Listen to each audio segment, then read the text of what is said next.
Well, if you need to snooze, Watch it, yes. Then you again, the wouldn't flight get finishes. through it on the flight to Sydney, would you? Most of everything you do. 2.5 Good hours. passport. Yeah, tomorrow he won't. Yeah, but he can go. Unless he's delayed, he flies Qantas, baby. He does, yeah. Sorry, I probably get sued for defamation as well. That's a different problem. It's a different quality, yeah. That other company. What would it, you? Staring at you. I know. 3 minutes.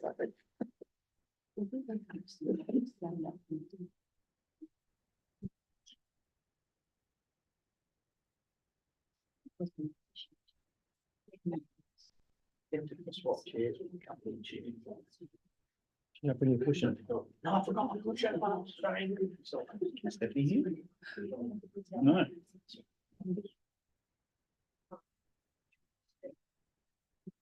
No, Bubbles down the slide. The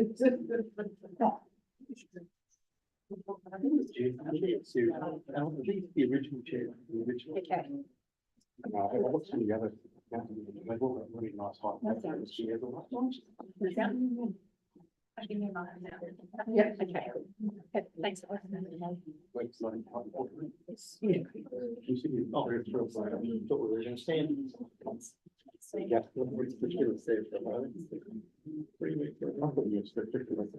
Yeah, probably. Figure out where my daughter is. She's in her car's at the end of the occasion. So what about Sunday? I was in the red. Just get some very nice feedback.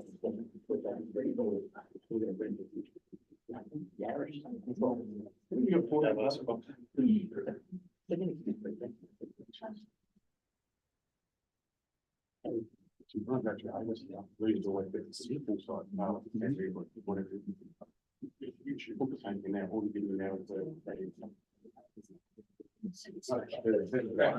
Oh, really? Nothing wrong with that. No. It's saying that no one wants them. So they're saying that's the car they don't got. Probably a pain to change. You were in a hotel or something. Not only they think that, it's just because it's 6 hours. Take an Uber. Expensive. Good evening, ladies and gentlemen. Welcome to the ordinary council meeting held at BNP 128 Prospect Road on Tuesday, the 23rd of April.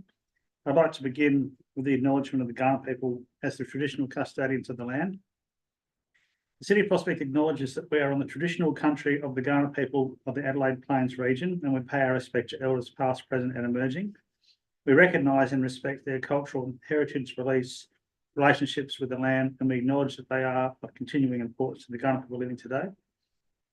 And now the council pledge, we seek wisdom and understanding as we face the duties of our united task, praying for the peace and prosperity of our city. Thank you. Before we get started on the agenda, just a little pep talk. So it could be a long meeting tonight, which is great. You know, we invite debate. There's a lot of important topics on the agenda, but let's just make sure we keep our discussions focused on the topic at hand, and let's try not to get sidetracked too much, and we should be okay. Code of meeting practices, we finished at 10:30, so we'll see how we're going when we're getting close to 10:30. Item 2 on the agenda, on leave, there are nil. Item 3 on the agenda, apologies, there are nil. Item 4 on the agenda, declaration by members of a conflict of interest. Are there any declarations of conflicts of interest? Councillor Nelson. Just with 16.1, just declaring that I'm a member of one of the groups that's been nominated. Happy to share that we'll start a confidential matter. Member of the group are not part of the executive, so we'll stay in the meeting and vote. Great, thank you. Also Definitely. 16.1, I'm associated with one of the organisations mentioned in the report. I will be leaving the meeting and not voting. Thank you. Any further conflicts of interest? Councillor Trent.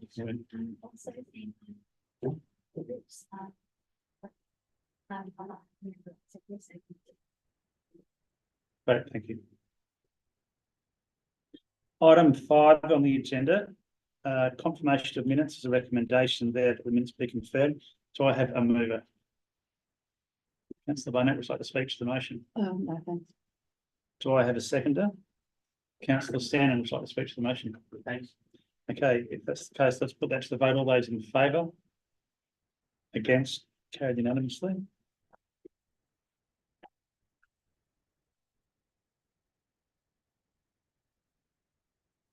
Item 6 on the agenda, public question time. So we have a question which has been posed during the week via the website. We're still sort of working out that that's not really a process that we're happy with, but in this instance, we are going to read the question out, and I believe the CEO is going to provide us with a response. So I'll hand over to you, CEO. Sure. So just through you, Mr. Mayor, this has revealed a bit of an anomaly in our website versus the code of meeting practice. Normally, the code of meeting practice doesn't anticipate questions being able to be asked by members of the public unless they come to a council meeting, and yet we had a form on our website which apparently has been there for a while. I didn't even know about it until this happened. That members of the public could potentially use, and it would come through our back-end email system, and these were getting lost. The member of the public kindly raised it with Councillor De Backer, who brought it to our attention. And under the circumstances, given the fact that the website did set an expectation there would be an answer provided, I'm happy both to read out the question on behalf of the ratepayer and also provide an answer tonight. So the question's from resident Jeff Fuller, who I understand is a resident Prospect. I don't know his address, and normally we would put that on the record, but it's necessary tonight. And the question reads as follows. The increasing number of apartment owners in Prospect are paying the full council rates, but not receiving the council waste removal service. This is inequity. What is the council doing in both the short and long term to resolve this inequity and provide the council waste removal service to all ratepayers? The response to this question, from an administrative standpoint, is that this matter has been considered by this council on multiple occasions. The most recent period during my tenure, at least, where this was considered, was a series of motions, workshops and reports between October 2021 and April 2022.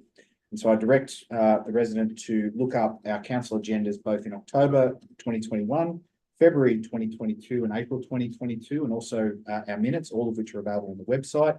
But to summarise for both the resident and for members present, anybody else on video, council at the time considered a range of possible outcomes in terms of how it may manage the delivery of or non-collection of waste from certain multi-unit dwellings in the city of Prospect. It is a challenge. Many of these new developments don't allow for standard waste collection in the form that East Waste provides that service to residents.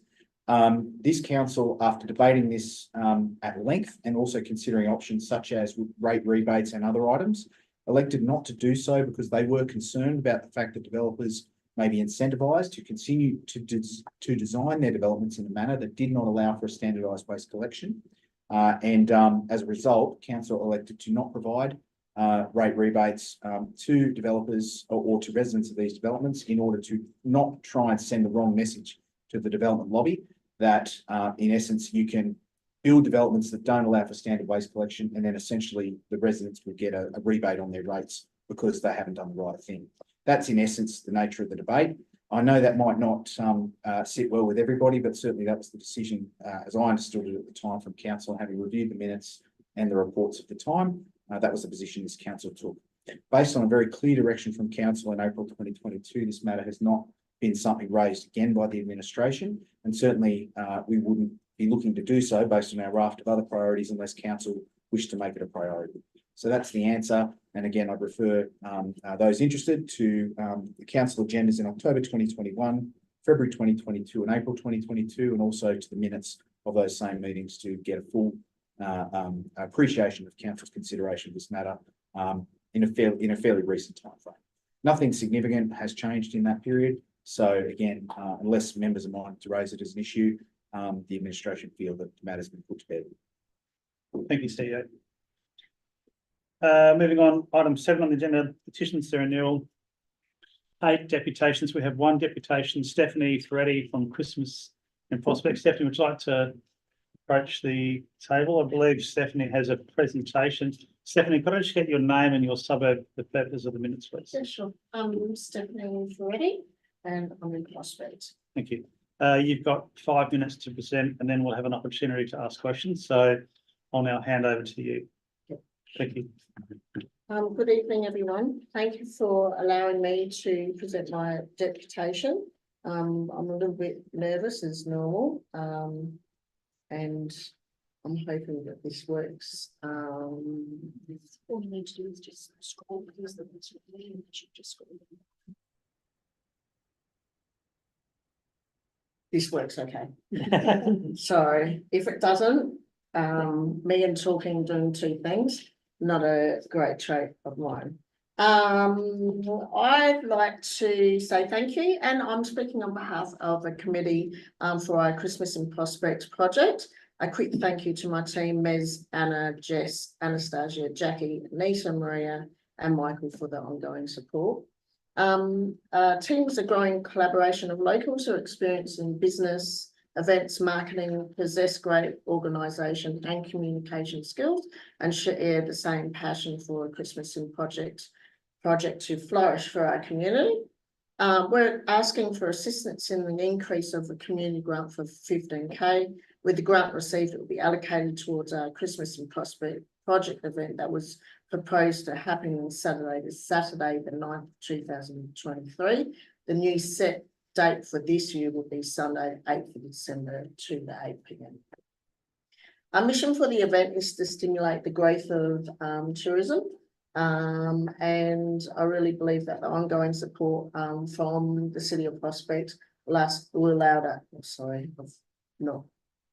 That's a spelling mistake there, for our 2024 plans. And I really think that a project like this will boost, have a huge boost of tourism to our main street during the festive season. Just like, I'm hoping something like Arlene Gala, the Norwood Christmas Christmas pageant that they had as well. A smaller version of food and wine festival, things like that. So the next one is foster community spirit. Increasing a community grant helps us to engage and include with many more of our multiculturals within the community, local schools, small businesses, community groups, and traders. Next one is, oh gosh, I'm so sorry, is to provide aid and engage with those in need. Christmas can be a joyous time for many, but we empathise with those in our community who can be experiencing financial hardship, separation from family or the little ones, pain of missing loved ones, and those who struggle with social isolation as well. And our last mission, building stronger relations between local council, government and community. Projects like this always foster stronger relationships with everyone involved. And I really think that a growing collective of locals, volunteers, schools, businesses and council and government allows us to grow as a prominent event that all our community can be proud of. On to the next one. Last year's project that we worked on, which was meant to be on the 9th of December, we had attraction of Eventbrite, which is 600 plus, social media reach of 26K, increase of followers per month on both markets and in Prospect, and also the Christmas in Prospect page of 150, and just in total on the Christmas in Prospect page for the Facebook was 137. Our vision for 2003 Christmas project was. Sorry, Stephanie, you got 1 minute left. Good. Okay. Including performances by local schools, incorporating inclusive areas for those with hidden disabilities, and continue to incorporate photos with Santa and Prospect, fostering strong relationships with council, incorporating multicultural food for my community, live music, and continuing to welcome our premier local MPs and councillors. What really happened on the 9th of December was a whole heap of rain. We would like to continue with those plans that we had for 2023. And as you can see, pretty much the same there. Our actual expenses for the event were 13K. We have retained funds for 7K and sponsorship of 5K. And we're asking for an increase of Just wrap up briefly, that'll be great. Yep. So So we're on a asking point of for. order, sorry, can we extend the deputy? I'll make a motion to do that. I think we've done this once before. Can be done. Another 2.5 minutes. 2.5 minutes. I We need to don't put think that to I'll be the vote. going any more than that. Okay, So. I'm happy to extend by 2.5 minutes. Thank you. So the funds retained for 2024, we've got 7K and sponsorship as well for 5K. We're asking for an increase of a grant of 15K. Sorry. That's the breakdown of the community grant. So the actual cost of an event like this with the traffic management will be 30K. And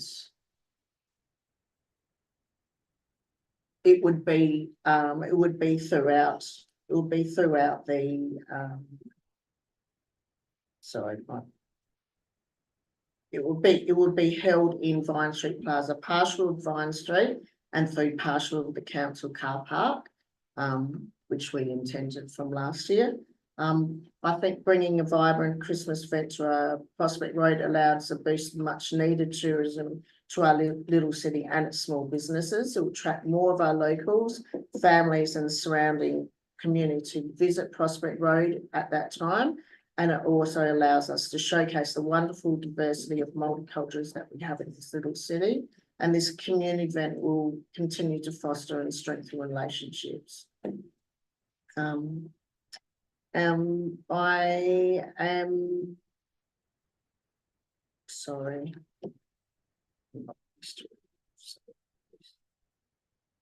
I am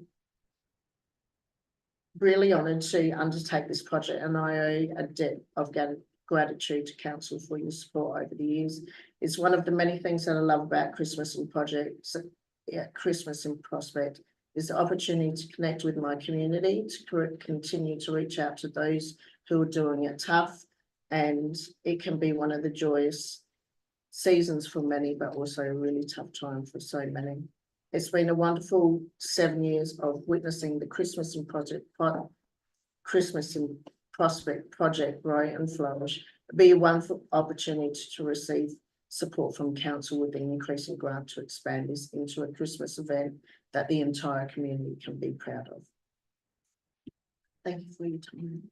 Thank you, Stephanie. Are there any questions for the deputy? Is it possible just to scroll back down to the budget? Up to the budget. Yeah. Sorry. Up or down, depending on which way the wheel goes.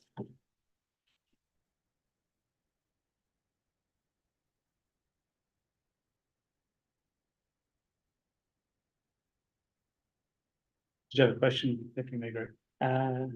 Possibly, but I'm just looking at the budget at the moment, but others might. Whilst the deputy is looking at the budget, are there any questions for the deputy?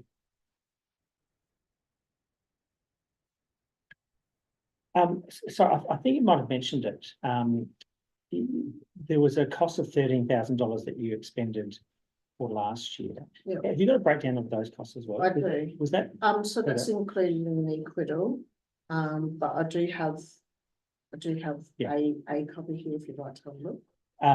Could I ask it as a question? Could you just tell us roughly what that $13,000 comprises of? Well, as elected members, we've not seen the acquittal. Yeah, so- sure.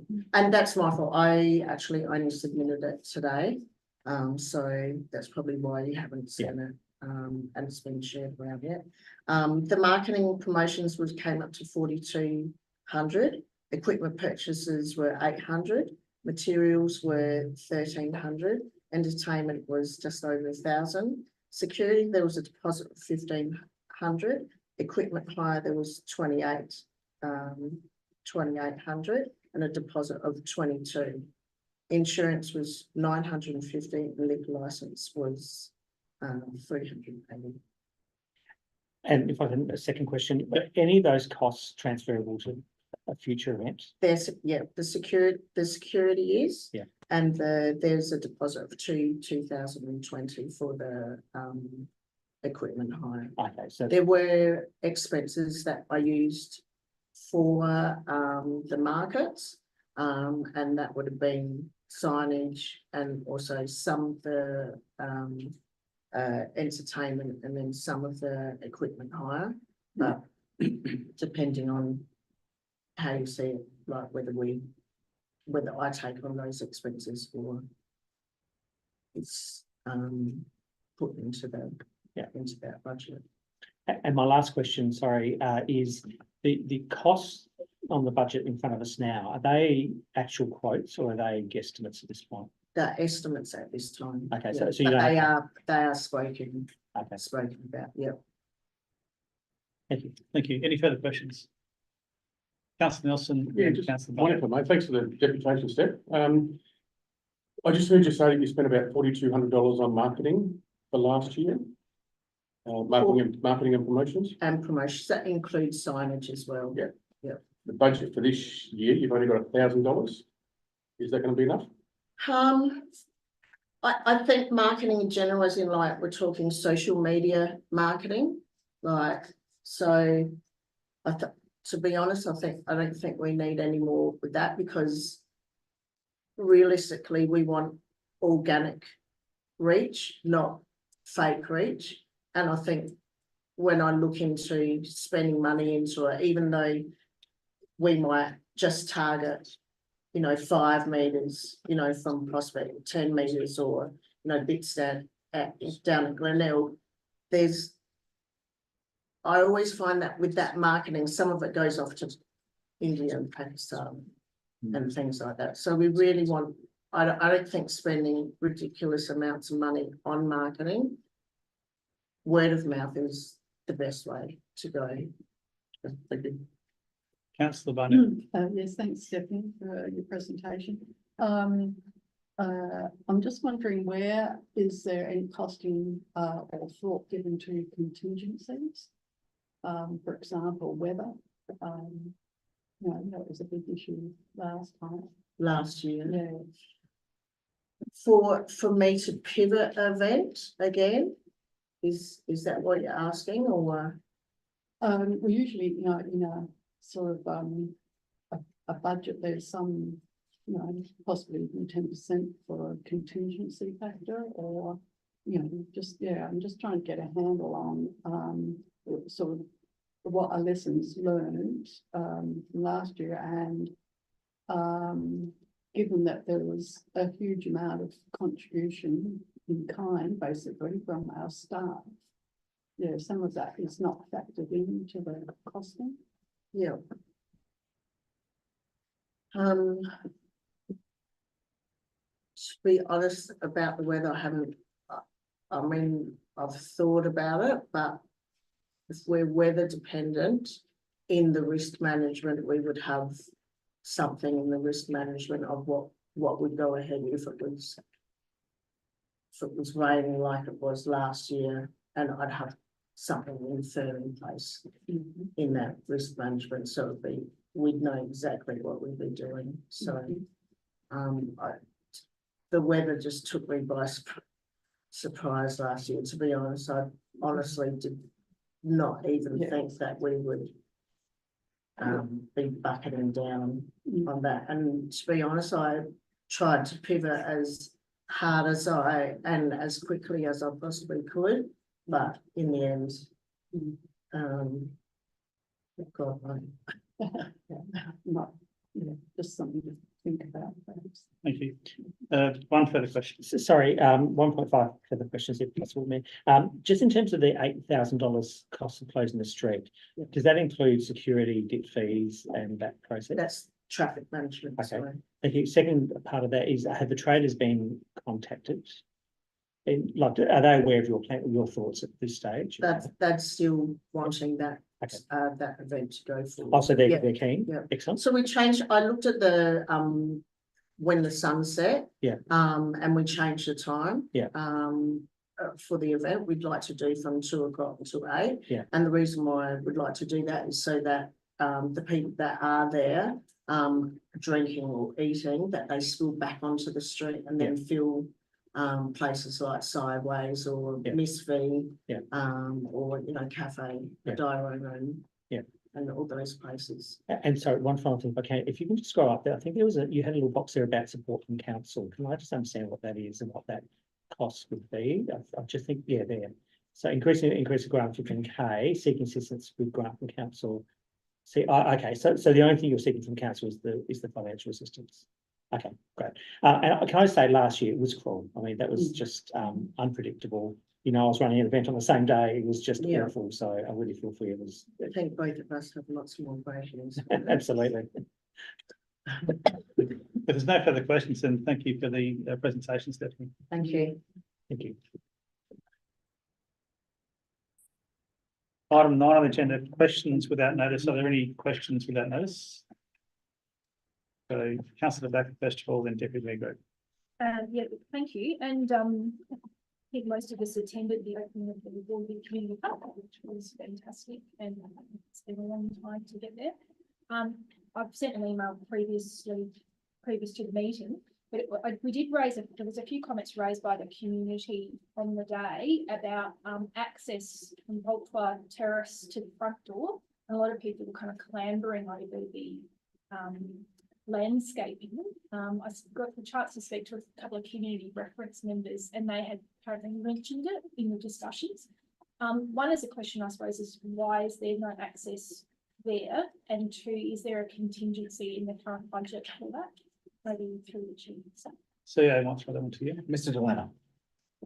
Very clear. But the simplest answer is it wasn't within the design, wasn't the design project for the dwelling, wasn't into an application. Noting what's the feedback received on the day, certainly was a lot of feedback and has since the opening in that regard that we've received directly. There is a nice designated footpath on that side of Old Tower. That's probably the rationale, was probably what wasn't considered initially. My team is looking at an option now. It will likely be need to occupy the full parking bay to bridge the gap, a height difference that results between the actual garden bed and the level of the verge. We have a significant tree there, so we get with our excavation in that space. It's likely that we can create a pedestrian crossing place from the footpath the other side of Pole Tower to this raised island, and then have provide a simple transition through the heart of the garden bed. And through the design progressing, we do have some savings in our renewal budget for transport assets, and in the May quarterly project report for Venture Council, we see a council's consideration of potentially lose those savings towards this project and with the further expansion. That's good. Thank you. Deputy Mayor Margaret. Just on the back of that one, just totally agree. It's amazing opening and what a fantastic facility. So thank you. It has been a long time coming. I just have a question in relation to the web form to allow residents to ask questions with notice, without being here. Does that form still appear on the website? And No. It's not. Okay. No, it was removed as soon as we became aware of it, and we clarified the fact that the code of meeting practice doesn't support that process. Thank you. That was all. I think it was a COVID inclusion. What? COVID inclusion, Oh, okay. because people couldn't attend personally. Could Might possibly be be. It was that. Right, okay. I was here during COVID, but not at the start. So You know. Thank you, everybody, for your questions without notice. When you finish, councillor. Sorry. Let's now move on to reports for decision. Item 10.1, Prospect Lifestyle Precinct. There's a recommendation on page 4. Do I have a mover for this motion? Deputy Mayor Mark Brett, would you like to speak to the motion? I'd love to speak to it. There's a lot of moving parts with this as I read through. There's a lot going on. And I think it's really exciting. I was at the football, hadn't been at the football on Saturday, North win by a whisker, which was a very exciting finish. And was talking to a number of people in the room around the site, and there's genuinely, I think, at least from that crowd, a lot of excitement around what this could bring and what this will do. I think it's really important that we don't undercook the egg, in the sense that we can't do this off the side of the desk. And I can see there's a fair degree of resource allocation to this project, and I think it's really important. I really like the idea of the sort of roadmap forward. So we're really transparent with the community about what we're doing, and this is what we're thinking, and these are the timelines.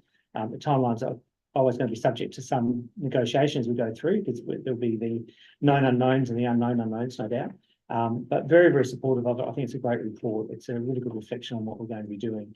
And I look forward to what I've told people and genuinely believe will be a very comprehensive, genuine view about what we do. It's not all about sports, not all about swimming, it's not all about parks, not all about cafes, it's not all about parking.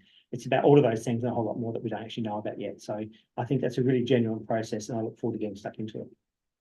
Thank you, Deputy Mayor. Do I have a seconder?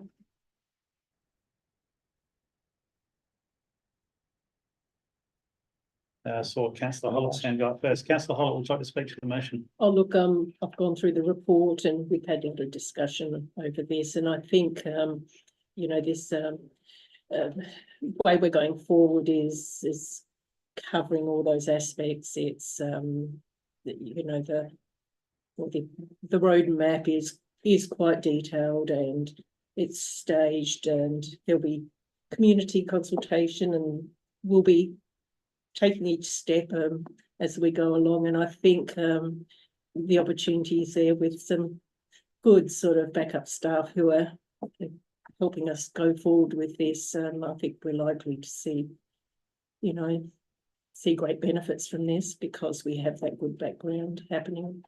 I think it's great, and it does highlight to everyone just how we're processing this project. Yeah. Thank you, Councillor Hollett. Is there any further discussion, anything that hasn't been raised already so far? I've got Councillor Backer. Yeah, look, thank you for the report. It's really comprehensive, and I agree with Deputy Mayor Group, just like when we're doing the master planning of the Prospect Road, we needed to do a lot of community consultation. Probably just a question on this through to government, sorry. If we vote on this, does this mean that the amount in the budget, even though it's going out for community consultation, is non-negotiable for the public? Or I'm just trying to see the links to the budget. So if the budget people come back from public consultation and say, no, we don't want this to happen, that's a huge amount of money to spend over 2 years, at least. In voting for this motion, does that lock us into the funding of the budget? See. Through Mr. Mayor, no, it doesn't. It's an indicative roadmap. The intent of the roadmap is what members are being asked to endorse here. There are gateways coming up though, councillor members, gateways coming up, which will commit you to funding. In particular, if we bring a report to you next month establishing a governance process, for example, that's going to start a necessity of us investing additional resources that are likely going to flow into next financial year and require some degree of funding. But of course, by then we'll have a draft budget and some expectation of where that's going. Certainly members, we won't be committing this council to a level of expenditure against next year's budget until and unless the final budget for this project is approved. And that goes for everything in the budget, not just this. So just following on from that, in regards to this being a 2-year budget cycle, the other thing is I know there's a phase 1 and phase 2, and we've got contracts with consultants. Just again through the chair, do those contracts run 2 years, or is it 1 year then another? Do we need to vary the contract in any way? So yeah, I don't think there's an homogeneous answer to that. There'll be some that do run across the entire 2 years and others that don't. Mr. Pearce, can you maybe add some colour and clarity to that? Yeah, sure. Through the chair, through the mayor. Look, the phases across 2 years, the use of the funds will likely mean us split into two. One of them is internal resources, and the other is external resources. So the internal resource, project management resource, would typically be a 2-year contract to secure somebody of quality on a contract basis over 2 years. And that sort of accounts for about 50% of the budget, probably a little less actually, 220 out of the 450, which is that 220 is made up of also a point for administration. So taking that amount out, you can imagine that around about that 160 or 180 would be a 2-year figure. And the external consultant amounts can be spread over and not contractually bound binding the council to 2-year arrangements. So there's more flexibility around that, a little less flexibility around the lead consultant, but very much some flexibility around the specialist consultants. That helps to maybe colour an understanding of how the funds would be expended. Thank you. Thank you. Any further discussion? Just briefly from the chair, I did pose the question regarding timeframes. There's a lot of work to do there, and it's a fairly generous timeframe. The response that I received from the CEO and the director was that we're embarking on this project with a fairly moderate application of internal resources, and if the only way to compact the timeframe would be to apply more resources, which would cost more, and given the amount that we're spending on it already, I don't think that's something which we're of a mind to do. So I just want to make that comment. If there's no further questions, I'll head back to the Deputy Mayor to sum up. Thank you. Not much to say apart from two things. One is that recommendation 4 is actually quite important. So it is discontinuing other separate master plan processes that we've had in the past. So this consumes that, which I think is a very sensible way to go, because you don't have 2 master plans, you have 1. And I think it's really important that we bring everyone along that journey in terms of sporting clubs and other users of sites within the geographical boundaries of what we're talking about. So I think it's just a point to make to elected members. The other thing which is just an observation about still in support of the motion, is that the project director, which is Director of City Growth and Development, has a full-time day job and is taking on the project director role for this. So I think just being aware and acknowledging that it's a lot of work, and there's no extra resources apart from the project manager, obviously, to take on some of that work. But for the individual, for John, this is a lot of extra work. So just to acknowledge that and thank him in advance for 2 years of more work. So thank you for that. Otherwise, I'll commend the motion. Thank you, Deputy Mayor. Let's put that to the vote. All those in favour? Against? Carried unanimously. Item 10.2, weekly food organics, green organics trial update and next steps. Recommendations on page 27. Before we get on to looking for a mover in a second, just want to note that this particular item was touched upon as potentially becoming an advocacy item for us. It's not mentioned here in the recommendations. However, the staff have made a suggestion of what we might do. So at some point in time, we'll need to discuss that as part of discussing this motion. And we have a couple of options. One option, well, there are a couple of options which we can discuss when we get to them. But depending on which way we go with those discussions, will potentially result in a variation to this motion. So I just wanted to remind us all that that conversation took place. So having said that, recommendations on page 27. Do I have a move for this motion? Deputy Mayor Mark Green. I'm happy to move an option, but I'm just wondering whether I could see us moving into out of session to talk about maybe some variations on the options, or whether that would not be appropriate. I know we have a long night ahead of us. But if not, I will move an option. But No, I'm happy to move out of session for maybe 15 minutes. That's not too long for you, Deputy Mayor Green. ironically, I'll support it. Okay, could I just have a show of hands? All those in favour, against, so that's carried. Okay, so it's now 7:36, so 7:51. Sounds like you've got some points to make, Deputy Mayor Green. I'm happy to start, and I'll in debate, I'll talk about how much I love this program, how much option 4 is not an option. But I just wonder whether there would be an option, which is maybe option 2A, which is to proceed with a staged weekly photo trial rollout, but with an additional 1 collection day. And I can't recall whether that's been modelled or considered by administration. I was interested to know whether that had been considered. It's buffering our risk a little bit. It's also may set us up for each year we look at another collection day till we get to the full quota. I don't think option 1 can work with the uncertainty of the legislation at the moment. But I think we need to keep proceeding. I think we need to grow. The question in my mind is only whether it's an extra 2 collection days or an extra 1. So I'm just wondering if I can ask as a question whether we've considered 1 additional day. So has that been modelled by the team? Mr. Delano? For the chair, the direct answer is no, we haven't modelled it. Is it possible? Yes, it's possible as an option. We need to put it forward because effectively, in terms of both how we would sell that to the community specifically. It's possible, but I suppose the answer is yes, it's possible. It probably does halve that cost again. But in terms of the results that we achieved and the information, how we serve communities, probably the challenge.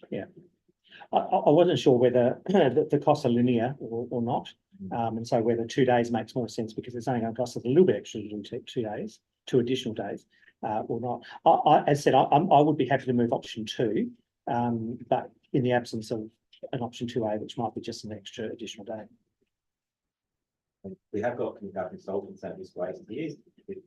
The members that we can certainly seek further guidance over the Mark Lawson from Vortec is pretty keen to say members if the chair was comfortable with that. I'm happy for the guests to speak here. Thank you, through the chair. Anything's possible, so we can do 1, 2, 3 or 4 days going forward. I just question the overall value of just adding a single day. I appreciate from your perspective the reduction in costs, but I'm not sure from a community perspective and pursuing of environmental benefits what you will ultimately gain by just a single day. My preference would be for a full rollout, which we could stage, so the additional 4 days. 2 days is a acceptable halfway mark from our perspective, in that we can, by structuring the days, you can have some really clear comms around who's in and who's out. And I know there's been some concern around that previously. So I would question the value of just 1 day versus 2, and certainly fully support the administration's view of just pushing ahead with a full rollout, albeit the staging of that can be discussed. Thank you. Is that all? Look, on the basis of the advice, which I think is sound, I would probably I'd be happy to move option 2. B or B, option 4B2. 4B. Or, yeah. Which is option 2. R2D2. Yeah. So on that basis, I wonder, one of the things, and just thinking about it a little bit earlier, is whether there's scope for us to change our mind halfway through the year in terms of growth. If the legislation is settled, then we can work around that. So I'm just probably thinking out loud more than anything else is whether we put the full budget in, but we only did the 2 days, but it gave us some wiggle room later on to roll out fully if the legislation allowed us to do that. Is that a question? Could be. I'll take it as a question. Okay. See, Well, anything's possible with money, but again, I think the challenge there to be from East West standpoint, I'm getting nods. So possible. Again, so this stuff, we presented the options because that's what we knew we could do. Yeah. If we have more money and East West are capable at an appropriate point in the year to scale it up and the opportunity is there, yes, we could. I just think it's about having that provision in the budget rather than us coming back in a budget review in December saying, you know what, we can now roll this out. We now have to find out $150,000. Substantial chunk of cash. If we put in the budget, it may have an impact on rates, but it gives us the buffer to be able to do that. I am nervous about option 1 because I've got great confidence that our community will do the right thing in terms of opting in to the program. But if they don't, I think the figure quote is an additional $300,000, which is a risk I'm not probably willing to deal with right now. But certainly having some capacity to go to the full 5 days would be an option for me. So all said and done, I'm happy to move option 2 if people think that's a good idea. thank you. I had Councillor Barnett and Councillor Nelson. Yes, I'm all for, we've had the trial, been successful. We had a hiccup, the state government talks. So I'm all for it being equitable, even though it's still a trial across the whole of the city. Because I'm not in favour of, say, just having, it on leaving out North, what's basically western side of North Ward and West Ward. I think that's inequitable. So anything that's council-wide trial. I believe, we've got some permutations to look at, which I'm happy to look at. And in talking with Councillor Tobacco, she's got another point view as well. Which Yep. we'll hear later. Councillor Nelson. Thank you, Mayor. Yeah, I agree with Deputy Mayor Greg on a number of his points, and I don't think option 1, option 4 are even an option, for where we currently sit. Just based on the unknowns, very much risk adverse where we sit at the moment with regards to cost of living and the costs here. So I've just got a couple of notes that I've got that, you know, I've always said from the start that I fully support this photo. I love the idea, and I was always looking forward to coming on board, but also understand that it's more than likely than not that the proposed legislation will pass, and therefore be unable to charge the additional fees that we expect following the trials that were done in other council areas. You know, it's been revealed to us that it's the cost in the vicinity of additional $300,000 per year, every single year moving forward. That's a cost that I don't know whether our ratepayers will be willing to take on. So obviously that would equate to rollout cost of $270,000 over the two years, and a potential $600,000 over two years. So it's nearly $1 million over 2 years that we're looking at expending. To me, it's just far too big of a risk. My preference at the moment is that we're very happy with the current trial. Option 3, which I think was what I put forward in the workshop, that to me is the safest option at the moment. We need to be honest with our residents and say that, you know, we love this FOGO, we want it to continue, we want to roll out, but there's too many unknowns with regards to this upcoming legislation at the moment.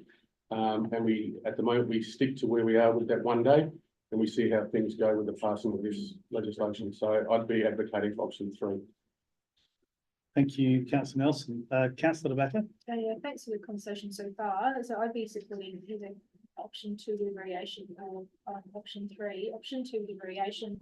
I think if we're looking for another sort of area to do, the western portion of the city down near Churchill Road, as we know, one of the biggest issues for us is people opting out, and also the profile is very different. So I know Central Ward really much is at grade, larger single houses with gardens as the general profile. But if we're looking at possible costs, the costs down Churchill Road, you've got a mixture of slopes, narrow roads, a lot more density, and then the issue of equity. So again, the state government by stroke of a pen could put it on council's class to collect waste from months. So yes, I'm really interested to see. I mean, I see as kind of a holding profile until the state government gets something certain that we can go forward with, and it's not going to be an influence to the rest of the ratepayers of the city. Thank you, councillor De Backer.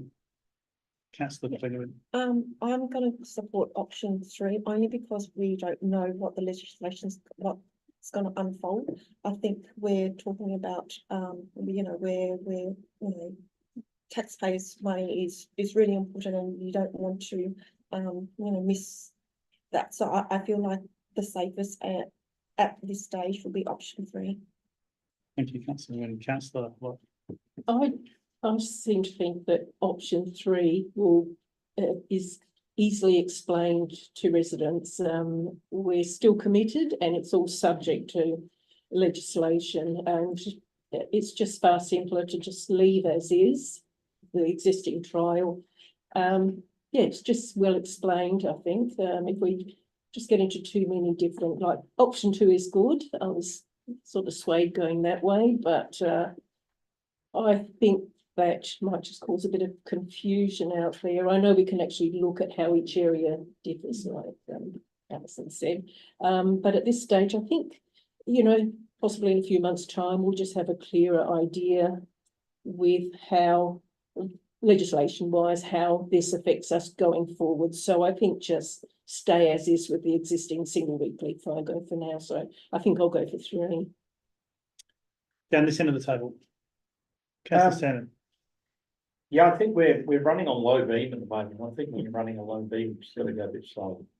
So yeah, I think option 3, it's easy to explain to residents and say we're just putting it on pause while we wait for legislation to be ratified, and we'll move ahead depending on what that does. I think option 2, we could do that, but I think if we then have to stop or backtrack, that can get confusing. I think just putting it on pause, taking a breath, see what it does. It's a lot easier to explain if you explain the changes later on. Thank you, councillor Stan. Councillor Yeah, Wood. so, like I am fully supportive of the Fago trial and would love to see it roll out, but just with the uncertainty, yeah, I'd be more comfortable with option 3 when we have, more clarity on what's going to happen in the legislation before we make any concrete changes that might impact, the whole respect and other parties and spending the money and then having to make changes later on, so I can be confident in the Thank you. I think that's everybody. Before we run out of time, just want to bring everyone's attention back to the potential change to our advocacy priorities. Any discussion around that point? So the options that we talked about were replacing one of the key advocacy points, and affordable housing was recommended by staff. And the other option was to add another item to our advocacy priorities. So any thoughts either way, or just leaving it as it is? Can we just add it as another one? That would be my preference. Yeah. Well, we can. Yeah. Yeah. We can I do. wouldn't be supporting taking affordable housing out. Are there any, I guess the question is, are there any risks of adding another advocacy priority? So from your perspective. So through you, Mr. Mayor, this was addressed when we originally adopted the advocacy priorities list. The more you put in there, the less we spend time on all of them. So it's a matter for members. You can spread the margarine thinner on the bread, but you get less bang for buck per item. And the only reason I should point out why staff proposed affordable housing as a potential item to reconsider is because I think right now, the question of affordable housing that we are clear on as a council is that we're not comfortable with the code, the parking provisions and other elements of the affordable housing code. That's something we're not particularly comfortable with based on council's stated position on 2 particular affordable housing developments that we are opposing right now, but arguably meet that code. I'll say that very carefully and cautiously because, yeah, I don't know for sure. We love affordable housing, we want more of it, but we're not particularly comfortable with how it's being delivered. And that places us in a challenging position. I think we need to reconcile. We can continue to advocate under the quality of development advocacy priority for improvements in the affordable housing code without tying ourselves up about this question of, is it affordable housing? Is it good affordable housing? I think that's an issue that we kind of need to resolve before we can advocate effectively. And as a result, the feeling of staff is that if this is an issue that has bubbled to the surface and is of critical importance for the next 6 to 12 months, we can advocate on that and potentially sort our issues out in terms of where we sit on affordable housing and the code in the meantime. Now, members may disagree with that, and certainly you could just add it to the advocacy priorities list, but you will be spreading us thin in terms of our capabilities there. Thank you, CEO. Any further discussion on this point before we move back into session? Nope. Okay, so that brings us to our time almost. So we're going to come back into formal session. Would anyone like to move a motion? Councillor Nelson. I'm happy to move for option 3, please. So 4.C, if that makes sense. Yep. Would you like to speak to the motion? I will just briefly. I think it's, we've had a lot of discussions regarding these options. And in my opinion, this is just the safest option to where we sit at the moment. We need to be open and honest with our residents that council does support the Fago trial. We've seen an inundation of the residents that love the trial that's occurred. We have more and more of our residents that want to be involved. But I think it's important that we're not the ones that are standing in the way. What we're doing by putting this forward is that we're just pausing things for now. We're saving potentially $1 million from ratepayers' money from the unknown. And if they want to see this go through, then perhaps speak to your local member as well. Thank you. Do I have a seconder? That included the advocacy priorities shift, or are we not doing that? Well, that was already in. No, we've got it. We're going to add it, then we'll need to add something into the Wording was included in the report, but we didn't add it to the recommendations. If it was Supplement number 6. Yes. Oh, we did get it. My apologies. didn't get into the original number that's been added Okay. since then. So I assumed that was part of the motion. So you're happy to, I'm happy to have that in there, yes. okay, thanks. Do I have a seconder for this motion?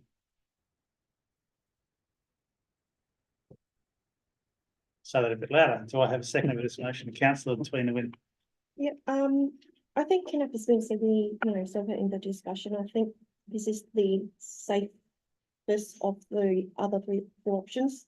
And I think we just need to be responsible, and because the legislation, we don't know what's happening. I think we're still keeping the momentum. We're not pausing it, so I think this is the sensible option to do. So I support the motion. Thank you. Is there anything further to add that hasn't already been discussed tonight?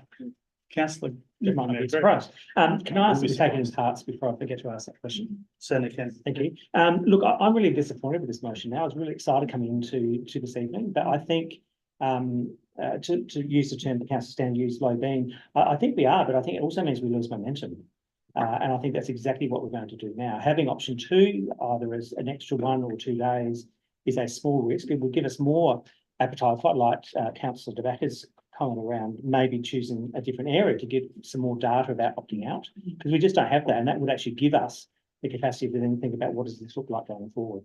So I think we're shortchanging ourselves. I think we're absolutely shortchanging the community. I happen to be in the trial area, as you all know, so I get a great advantage because I'm still in the trial area. I get my green bin out once a week. I put my barely full red bin out every fortnight. It's great for me. I think it should be great for more people in our community. I think by voting in this way, we are inhibiting others to be part of the trial. And I think we looked at it. We agreed that we're going to increase at least a day, 2 days. The administration actually suggested as their preference 4 days.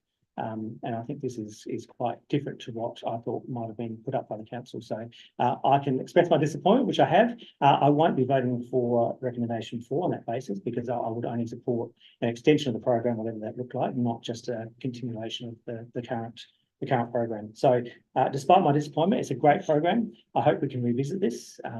This certainly provides a little bit of relief for the budget, which maybe means a rate decrease. So that's great. Let's see what happens in the next couple of items. But yeah, very disappointed that we're not going to extend the program.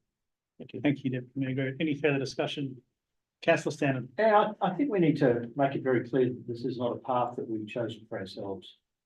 And the path that we have chosen for ourselves would have been just to roll the thing out and get on with it. And because the community love it, it's something that's been very successful. And I'm disappointed that we've had to pull back and put the brakes on a bit.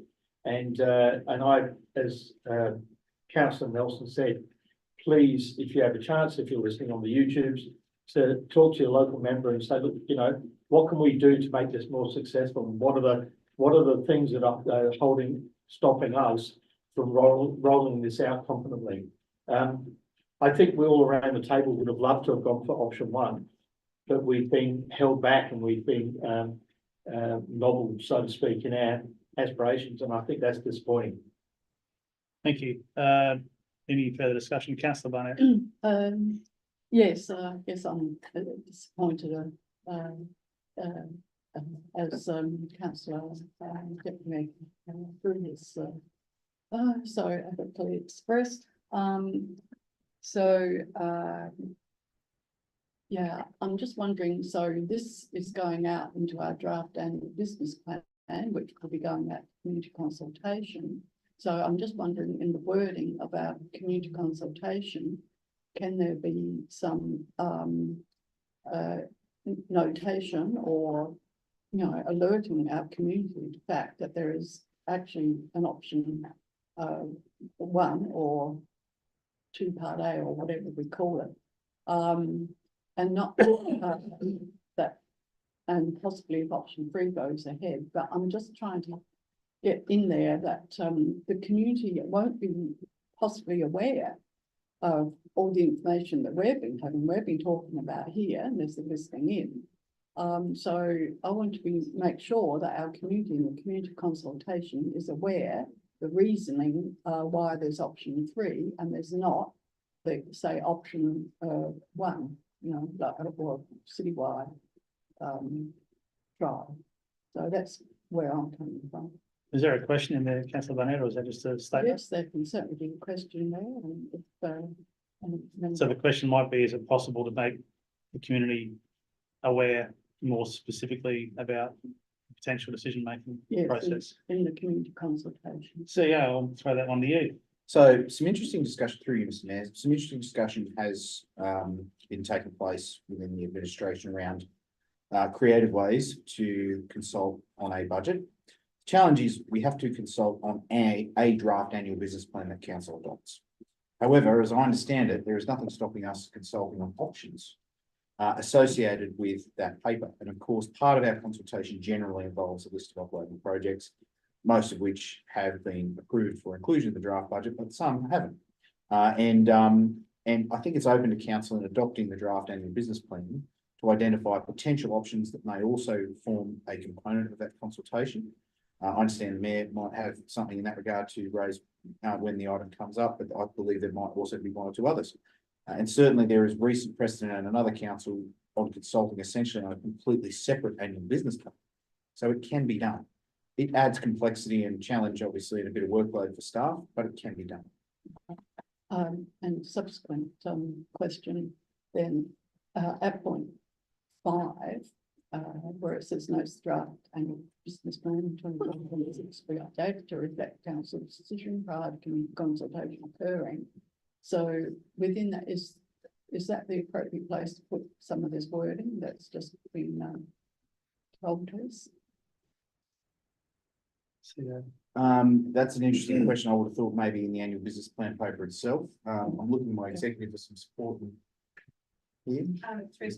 So we can possibly, so what we're looking at doing in promoting the draft budget for community engagement through this process is taking a deeper dive in some of the key projects, such as PMP program is one of them. So we can certainly include some commentary. That's sort of Aussie already prepared, but that's not that hard to sort of tweak and include options. I guess it would be more the financial side of what that would look like, but certainly the commentary is easy to. So in summary, I'd suggest council not messing with this motion necessarily, but potentially looking to include options for consultation in the draft annual business plan item when we get to it. I think, Ms. Batty? Through the chair, I think it would be helpful to be clear about what assumptions we need to agree for the financial statements. Because obviously the financial statements are attached to the draft business plan and need to present projects that included. And so just being clear about which option is included in the assumptions for financial statements and which is presented as an alternative. Yep, and the one that's included will clearly be the one that's supported by a majority of members after on this occasion. And an option may be proposed as an item for separate consultation in the business plan, the draft business plan adoption. Thank you. Thank you. There's nothing further to add, just briefly from the chair. I'm a little more of a fan of option 2 myself. If I was asked to do a casting vote, that's what I would choose. I don't think I'm going to, as we stand tonight, but I think that presents a reasonable balance between risk and opportunity from my own perspective. I understand different points of view around the table and completely appreciate that, but if I was a voter on this motion, I'd be voting for option 2.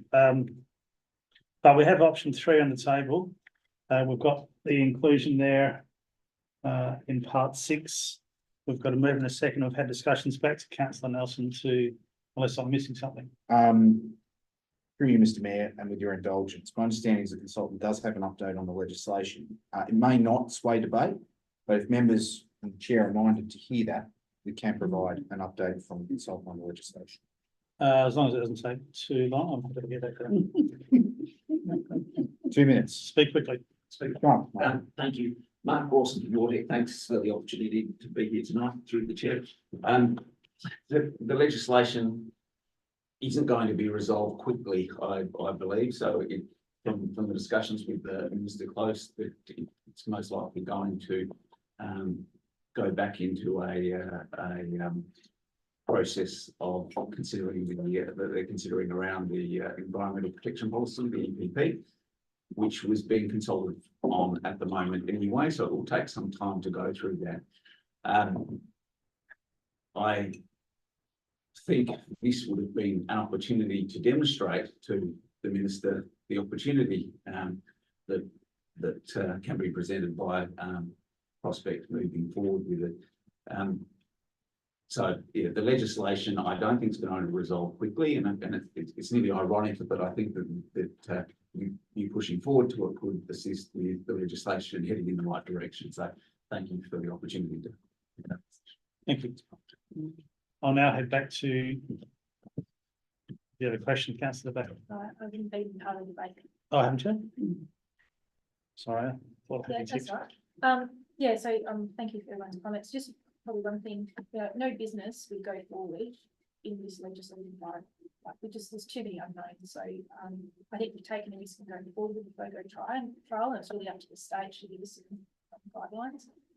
Certainly as far as advocacy goes, I think, we keep everything on the list. I think it's really dangerous to kind of label affordable housing as the bad guy. You know, good design and affordable living can coexist. And I think certainly given how difficult the rental market is and getting in homes, I think there's lots of grants out there and we want to be affordable housing friendly. It doesn't mean it has to be bad design. So I think we can have both. So yeah, I'll be supporting option three. Thank you, councillor Back. Have I missed anybody else? I think we've covered most of it. Oh, look, I'm supporting option 3. I think it's simpler.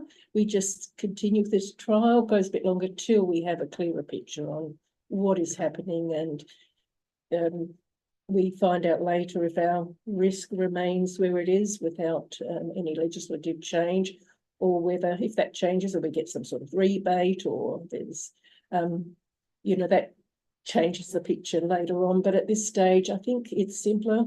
It's easily explained to residents if we just continue with a single weekly FOGO. Yeah, I mean, we'd all love to see the full FOGO rolled out, but the risks are too great, and I just don't think that's the way forward, obviously. But out of the 2 and 3, it was definitely the 3 for me. Thank you. I'll head back to councillor Nelson to sum up. Thank you, Mayor. Yeah, just very, very quickly, I think it's important to note that council was unanimous in the support of FOGO. You know, no councillor is here saying we don't want it. We all want it. We all believe in it. We all support it. So I think it's important to note that nobody's against it. It's just that at the end of the day, this is not our money. This money belongs to the ratepayers, and when I'm faced with, or when we're faced with the potential of, you know, $1 million over two years as a cost blowout, that's something we need to be cautious of. So we're not stopping it. We're not backtracking it. We're not getting rid of it. All we're doing is pausing it, leaving it where things lie, while we see how things pan out. So there's no cost, extra costs for ratepayers. No one's going to be any different off.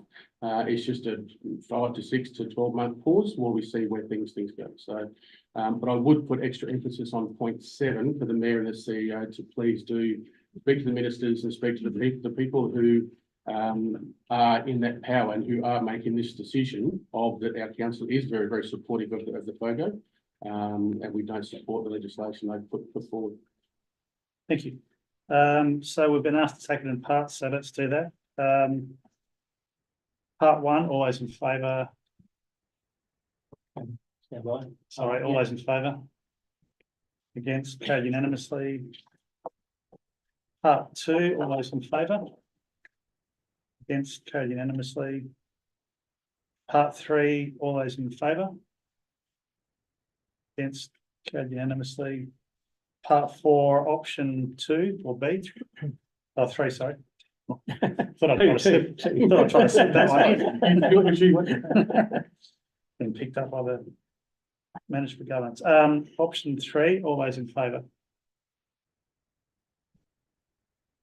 Sorry, all those in favour? All those against? Motion carried. Division. You better stand up, I think. I do, yeah, absolutely. Should have worn my green t-shirt. Are you not? I can take my shirt off. You should have. No, That's fine. Part 5, all those in favour? Against, carried unanimously. Part 6, all those in favour? Against, carried unanimously. Part 7, all those in favour? Can you put it on the screen? That's the orange.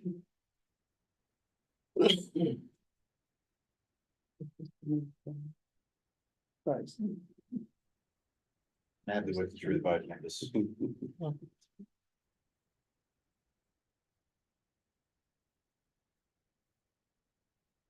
Okay, part 7, all those in favour? Against, carried unanimously. Part 8, all those in favour? Point of order, is point 8 relevant?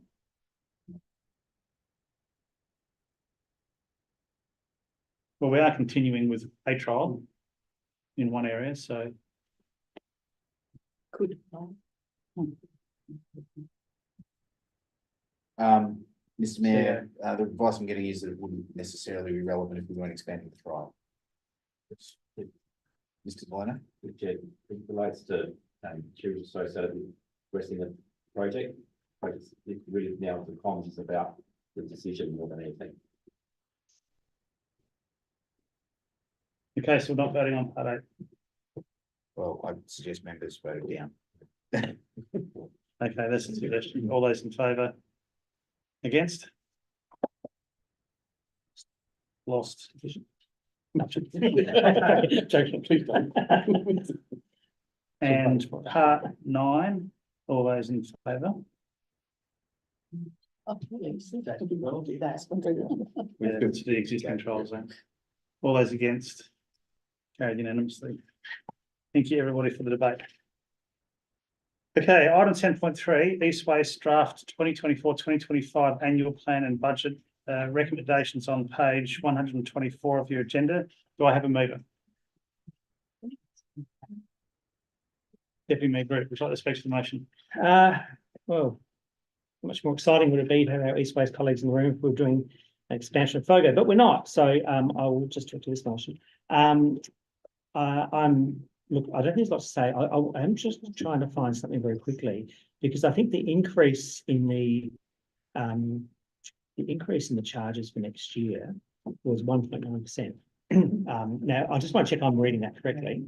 On the table on page 127, suggests a movement of 1.9%, which is an increase of $31,000. Can I double check that that is the increase from last year's budget? So yeah, Mr. Liner? These at 1.9% increase. 1.9% increase. Correct. Yeah. So I just think that's actually fantastic. Yes. Given that we've got inflation running at between 4 and 7%, and depending on the numbers you read. So I just want to acknowledge that. I think it's a fantastic outcome. We have some other reports that we consider tonight with much larger increases in terms of budget for next year. So I'm just aware there's a director with his hand up. Mr. Liner? Apologies, I should have added to that. There's been a lot of, as a board member in East Waste, there's been a lot of work done by Rob and his team and the board to bring that down. Initially, there was an 8.6% increase that was proposed, and we've worked really hard over a number of budget workshops to bring that down. There is some risk that's being carried by the board in doing so. We've removed some contingency that we normally allow, but there is a significant amount of cash reserve in the actual East Waste that we're looking to that reserve for buffer anyways, essentially. So that's primarily with the lot of it. So even that being said, I think it's a fantastic result. Commend the motion. thank you. Do I have a seconder? Councillor Barnett, would you like to speak to the motion? No. Is there any further discussion, anything else to add that hasn't already been raised? If not, I'll head back to Deputy Mayor Mark Grote to sum up. I think what I said was good. That having been said, all those in favour of this motion? All those against? Carried unanimously. Okay, item 10.4, draft Eastern Health Authority Annual Business Plan and Budget 2024-2025. Recommendations on page 150. Do I have a mover for this motion? Councillor Barnett. Yes, I would move it. I think it's self-explanatory and that we most probably get very good value for the amount that is our share of the budget shared against our amongst our member councils that are part of the Eastern Health Authority. So I commend the draft Eastern Health Authority business plan budget. Thank you, Councillor Barnett. Do I have a seconder? Councillor Stanton, shall I speak to the motion? No, I'm fine with that. Thank you. Is there any further discussion? Anything else to add, councillor Nelson? I just have some questions. I know we're trying to get things through here tonight, but it was an interesting report to read. And just the questions I had, I'm not sure who to direct them to, obviously through the chair, but just on page 2 of the report, or page 156 of our agenda, the chart states that council contributions of circa $1.1 million.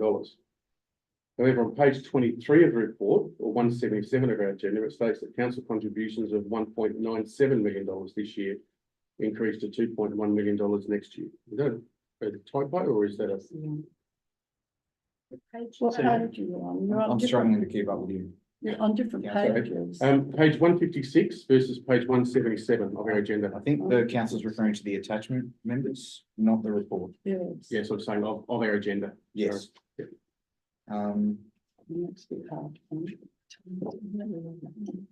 So just on page 156, it says the council contributions equal about 1.1 million. But on page 177, it says 1.97 million. Just wondering if I've missed something. Notion it's not a full set of financials, so it's really hard to.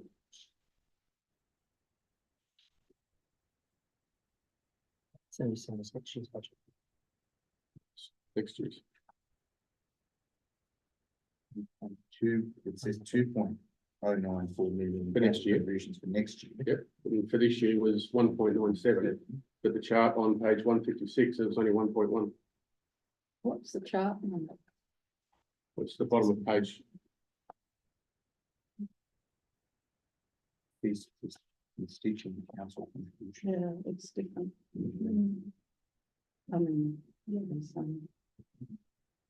I'm just looking at the actual number they provided doesn't add up anyway. The No, total budget no, doesn't- adds up, that's why I'm just curious. I suspect what I'm seeing there is there should be a 2 in front of the 1.094, not a 1. Because if it was 2.094, then that would be the same as the 24-25 draft budget on page 177. But 156 says that's the current budget.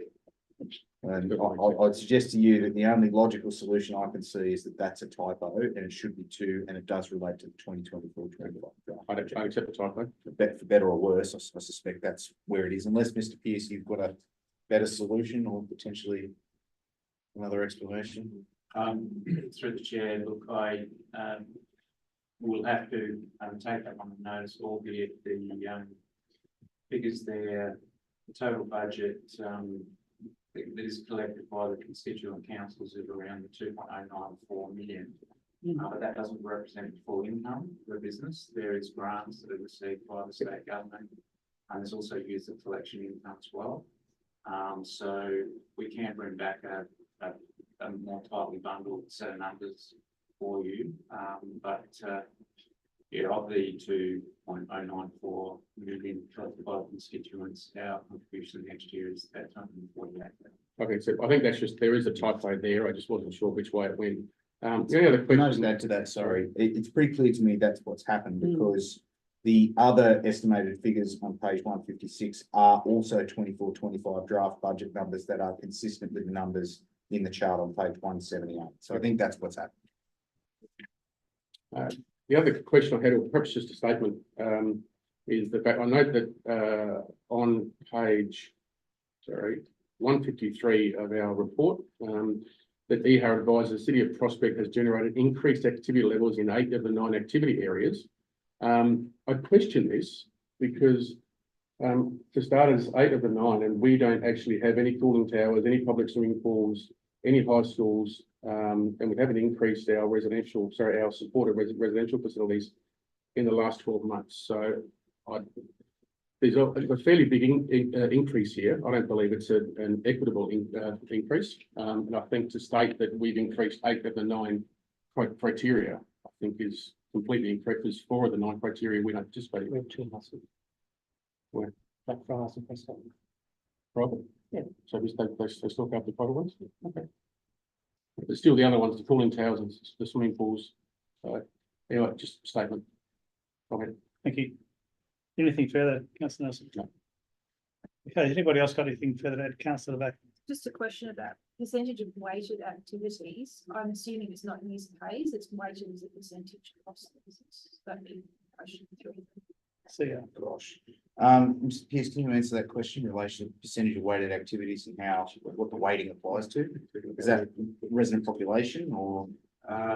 Yeah, look, through the chair, it's quite a complex, model of, attributing financial contributions to mentioned the council. So within the charter of EPAR, the contribution from each council isn't sort of a straight pro rata. It's split. So administration costs, for example, salary and that kind of thing within EPAR are split pro rata in size of the council, and that formula is within the charter.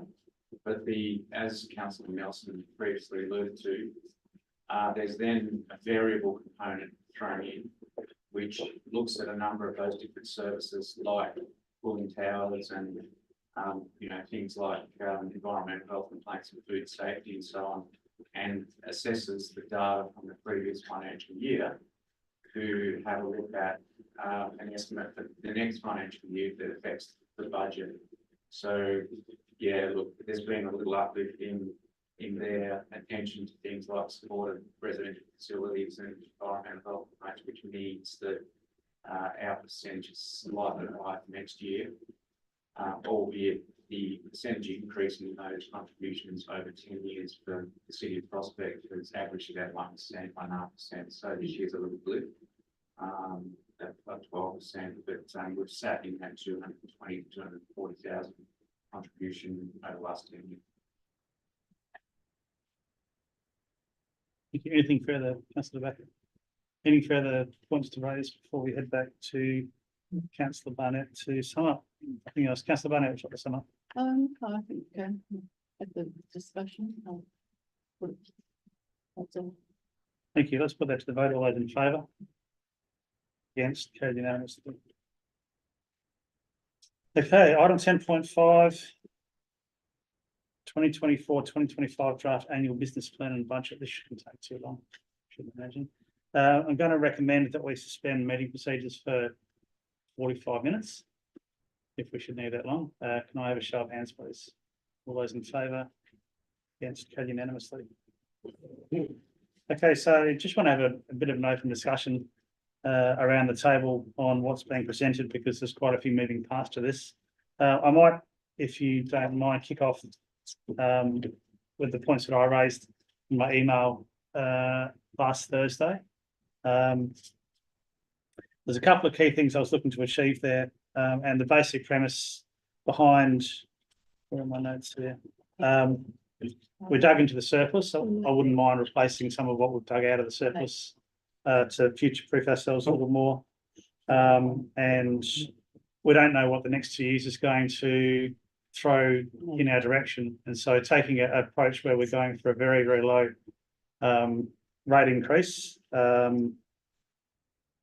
doesn't shore us up, doesn't give any insurance for future years and what we might have to do there. So we might find ourselves in a little bit more pain in the next couple of years if we share that risk across 3 years instead of 2 over this term.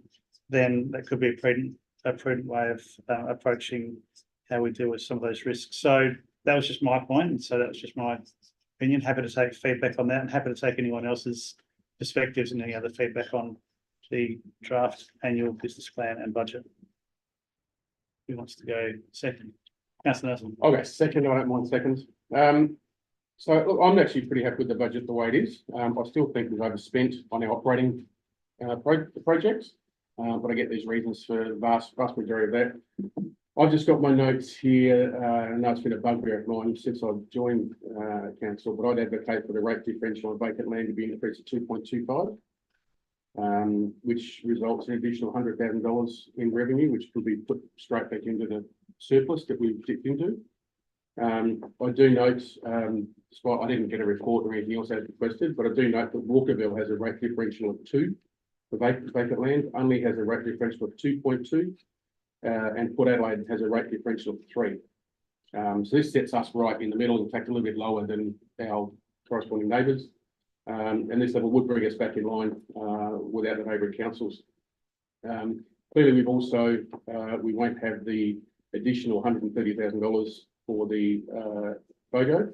So just these two items alone put about $230,000 back onto our surplus. So I personally don't see the need to be increasing rates any further. We all campaigned 18 months ago on lower rates and more palatable rates. Yes, I certainly understand and read your email very, very well. I think you've got some very valid points, but I think by gaining back this $230,000 with these 2 points, negates the need to increase the rates any further. Thank you. Okay, who's next? Deputy Mayor Justinian, I think, with his hand up. No, I was letting others to have their views first.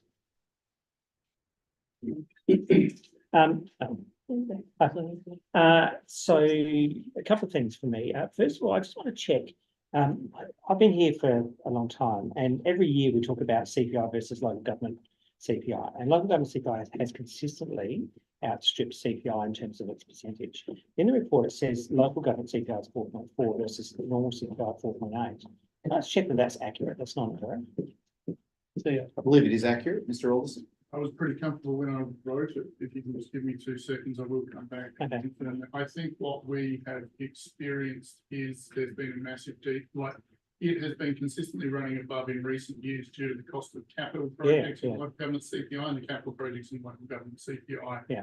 I'm pretty sure is well below that number now, but if you can just Okay, give me 5 minutes, I'll just give you the exact numbers, but I'm pretty comfortable with those numbers at the time, right? I've got lots more to talk about. You too.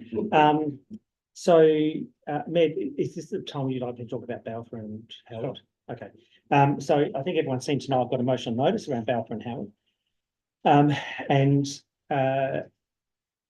We thought it might be useful to have some of that conversation here rather than do a motion notice later on after we've set the budget, because it actually does relate to a budget issue. So I just want you to indulge me just for a couple of minutes, because this is one that's been on my mind for a very long period of time. In fact, ever since we approved the changes back in 2020. And I know it's in the papers. I just want to give you a quick history lesson, because I think it goes to why I brought this to council. I want to start from the outset. That is a dog's breakfast intersection. We have to do something. So my position up front is we have to do something with that intersection. But as it stands right now, the motion that the council approved back in 2020, in July 2020, is to remove what's there and replace it with a standard T-junction. That is the motion. That was the motion. That is the decision of council. I'm happy to be corrected, but I understand it is to put a flat T. Bearing in mind, 500 metres down the road, it's election commitment. We're putting it around about 500 metres away. So we're taking one traffic device out, replacing it with a T-junction, putting in another one. At the time, there was a lot of angst around the conversation around this particular intersection. We had the petition in January 19. August 19, the council decided to keep the status quo. So we said, let's just keep going as we are while administration provides some other options to us. In February 2020, it came to a council meeting, and there was a couple of options that were put forward. Councillor Ripp at the time, seconded by Councillor Barnett, had put up an option that wasn't put to council by administration, which was to remove it. So we hadn't yet considered removal as a particular option, and it was decided to do that. The cost was slated at $20,000 to remove it back to a normal T-junction. So we determined that on July 2020, we're going to go back. It wasn't a unanimous decision. And what was really interesting was in the same meeting, council said, can we put a budget bid up for next year's budget, bearing in mind that would have been a year away, and council decided not to. So they agreed to do something, but didn't want to fund it. Almost an episode of Utopia. Then the current proposal is a capital cost of $200,000, which is 900% more than what was put up initially in terms of removing it. And as I said, the motion only seeks to return to a T-junction. There was a lot of angst at the time around traffic, and I suspect that if we do nothing more than return to a T-junction, the ward councillors and others, because it wasn't just ward councillors last time, will get lots of calls from residents saying traffic has increased in my part of the street. We've got a roundabout down there. Why did you not do something when you took out the link? And so my view is that this has not been informed by the integrated traffic management plan, which I think it should. We are going to spend money to return it to a T-junction. And I suspect within the next 2 or 3 years, there'll be a motion to bring it back here to say, let's put something else there, a raised speed hump, a roundabout, some other traffic control device. And I just feel in terms of using council money wisely, that's not a great idea. So this is to coin a phrase from tonight, go on low beam, let's pause for a moment. Let's make sure we've got all the information we need in terms of doing some more studies around the area, making sure whatever we do it once, we don't do it twice. Because we will rightfully be criticised if we pull it out, do something, and then have to try and do something later on. That's why I brought it to council. I want to say again, we need to do something. It's awful. It's absolutely horrible. The Sprout report gave us some ideas about what we can do to improve safety. That was largely around vegetation height and a couple of other bits and pieces, a couple of lineage issues. So I just want to put it forward as an option, see what people think. I've not been contacted directly by anyone since this went up in the papers. I know it has been subject to some conversation on social media and 508 but I've not been contacted directly. Others may have, I don't know. But yeah, I'm putting it up that we take it out of the budget. There is a proposal in my motion to put, I think it's $10,000 into a traffic study so that so council staff can come back to us and say, yeah, let's rip it out, but this is what we should do in this case. Because without that, we're ripping it out. End of sermon. And your part 4, you talked about reallocating back into the capital works transport asset. Correct. Yes. Yeah. So put it back into renewals, and then we pull whatever we need to out of that budget, presumably in a future year, to then do whatever we need to do on that site. So I want to be very, very clear. We need to do something on that site. It's not sustainable in the long term, but I just think the community is probably expecting us to take it out and put something there, whereas the motion as it stands from 2020 is to just return it to a T-junction. It's very, very clear. It's in the papers. Even looking at myself, I did a forensic analysis of all the debate and as I remembered it, but more so from the minutes and the papers. And you'll see there that the notion of actually taking it out was never put to us by administration. It was something that came up by a councillor on the night. Can I speak to that one? Yes. Yeah, yeah, certainly. Yeah, I've actually gone through the Sprout report, and what I'm discovered is perhaps a little bit more complex than what you have. What I'm finding is it actually started off with a petition signed by 36 residents. To this day, I think it's a significant issue in that vicinity. I was contacted by a resident the other day who saw the agenda, very upset, had never contacted a councillor before. And, you know, what I see is there was a correct and thorough process that occurred in response to the petition. We had a fairly thorough traffic investigation, and I've got an issue with just having another one. I mean, are we hoping for a different result? That one was really quite clear. It did actually cover all the concerns. It found the concerns of the resident. It found most of those to be very valid. I'll just read a couple of things from that report. The driveway link has been somewhat effective in reducing speeds of vehicles. That was one issue, the speeds at the intersection of Howard and Balfour Street. However, we don't believe that the most effective local traffic management device that should have or could be installed at this site. So that really wasn't suitable. They went on to say, this is in the recommendation, long-term 1 to 2 years recommendations for council's consideration include a roundabout or a modified T intersection. So they were the two that were recommended. I won't go into too many things there. That was then taken to council. Members voted for those two, roundabout and modified T section, and one other option, subject to So which public option is that? consultation. Which option is that? The 3 points were taken to the residents within 500 metres of the intersection, so quite a few residents. 3 options were presented and 51% went for modified T intersection.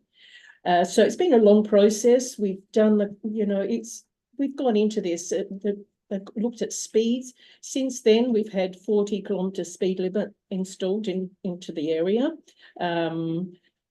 They think speed bumps would be not very effective. They're out of favour now. They've been proven to make a significant difference. And I think the ITP would only complement it. I think it is quite clear that we need to get rid of this driveway link, and they've looked at options, and the best 2 options are roundabout, very, very expensive, and modify T intersection. And I think if we actually stall this now, take it off the list, it would just be, it would just appear like we're indecisive, split on opinion, flip-flopping, and I think we'll have some very angry residents. So currently is the recommendation to make it a T section. Can I just correct something, councillor Holland? Okay. It was 51% of respondents preferred option 3, which was to remove the device, not to modify it. But that is in the council minutes from July 2020. 106 respondents preferred option 3, remove the device. 51 or 25% want to modify the T intersection, and 20% want to reinstate the driveway link. Now, I note that in the actual recommendation from council staff, there were 5 options. There were as was 5. on the Sprout report. Mhm. Removing the link was not reinstating to a T intersection was not one of the recommendations. It was only on, if we go to the minutes of February 2020, councillor Harris and myself, councillor Harris moved a motion, I seconded it, that the 2 options would be reinstate the driveway link or modify a T intersection. That were the 2 options that went up. And then on amendment, council moved an amendment that councillor Barnett seconded, was to include seek community's views on removing the device. So the point I'm trying to make is that was not part of the recommendation from staff.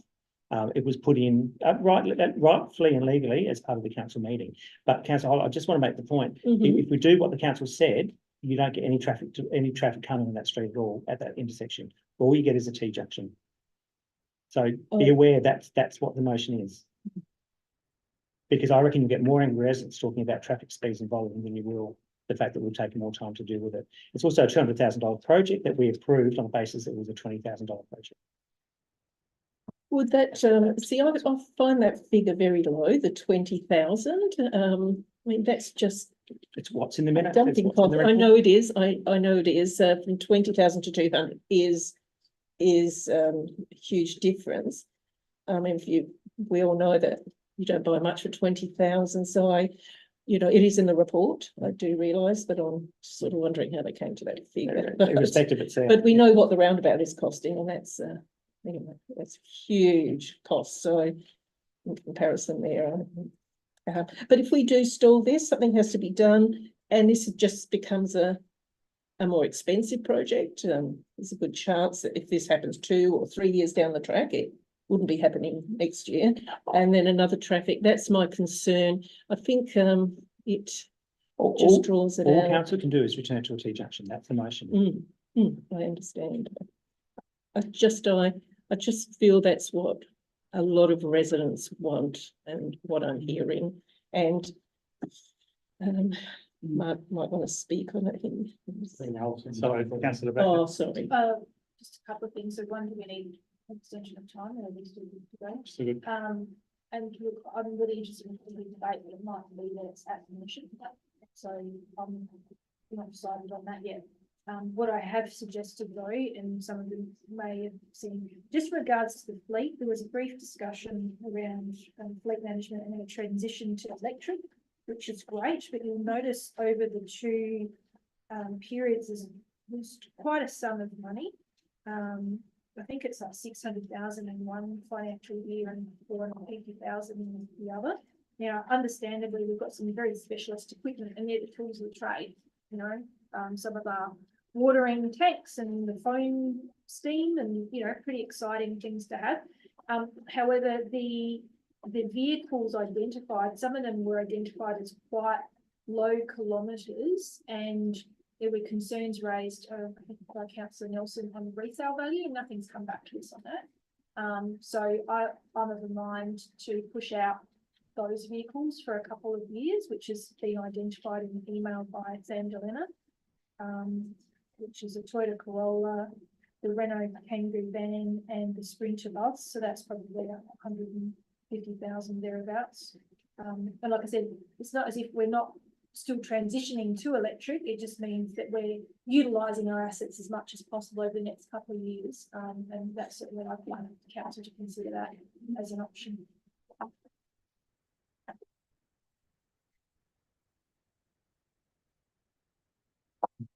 Councillor Stanton. I'll have a go. This is what happens when you kick the can down the road. it ends up all looking dented and horrible and the money goes up. The Balfour Howard intersection, it wasn't funded at the beginning. I'm guessing the plan was to kick it down the road and see if it sort of just went away, and all it's done is become more expensive.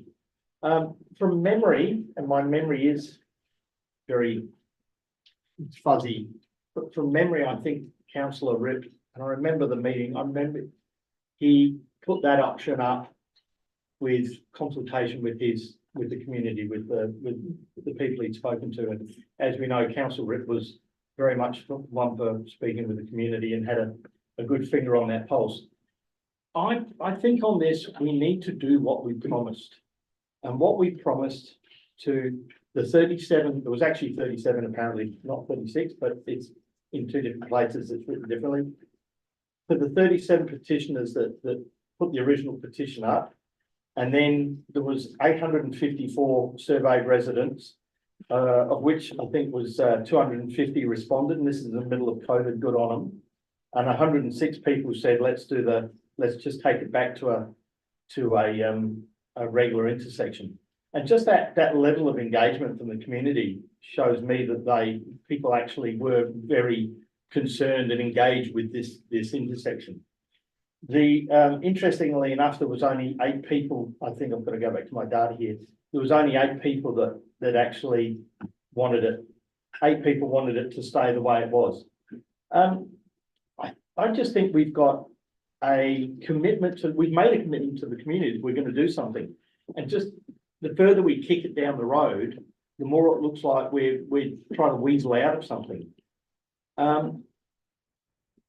Deputy Mayor talks about having traffic calming at that intersection. We have traffic calming. It's the 40k speed limit. And during the whole process, Councillor Barnett, when it was voted on, Councillor Barnett put an amendment to the resolution that it was subject to the 40k an hour speed limit. And that came in. So that ratifies the decision to actually get rid of it. Because there's 3 things going on there now that weren't there before. There's the Rosetta roundabout.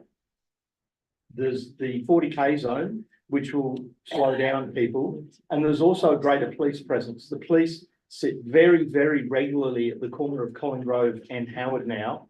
And they do 2 things. They pick up people going through that stop sign. And they also pick up people who go down Howard Street at speed. And I've got photos that I've taken of them pulling people over on Howard.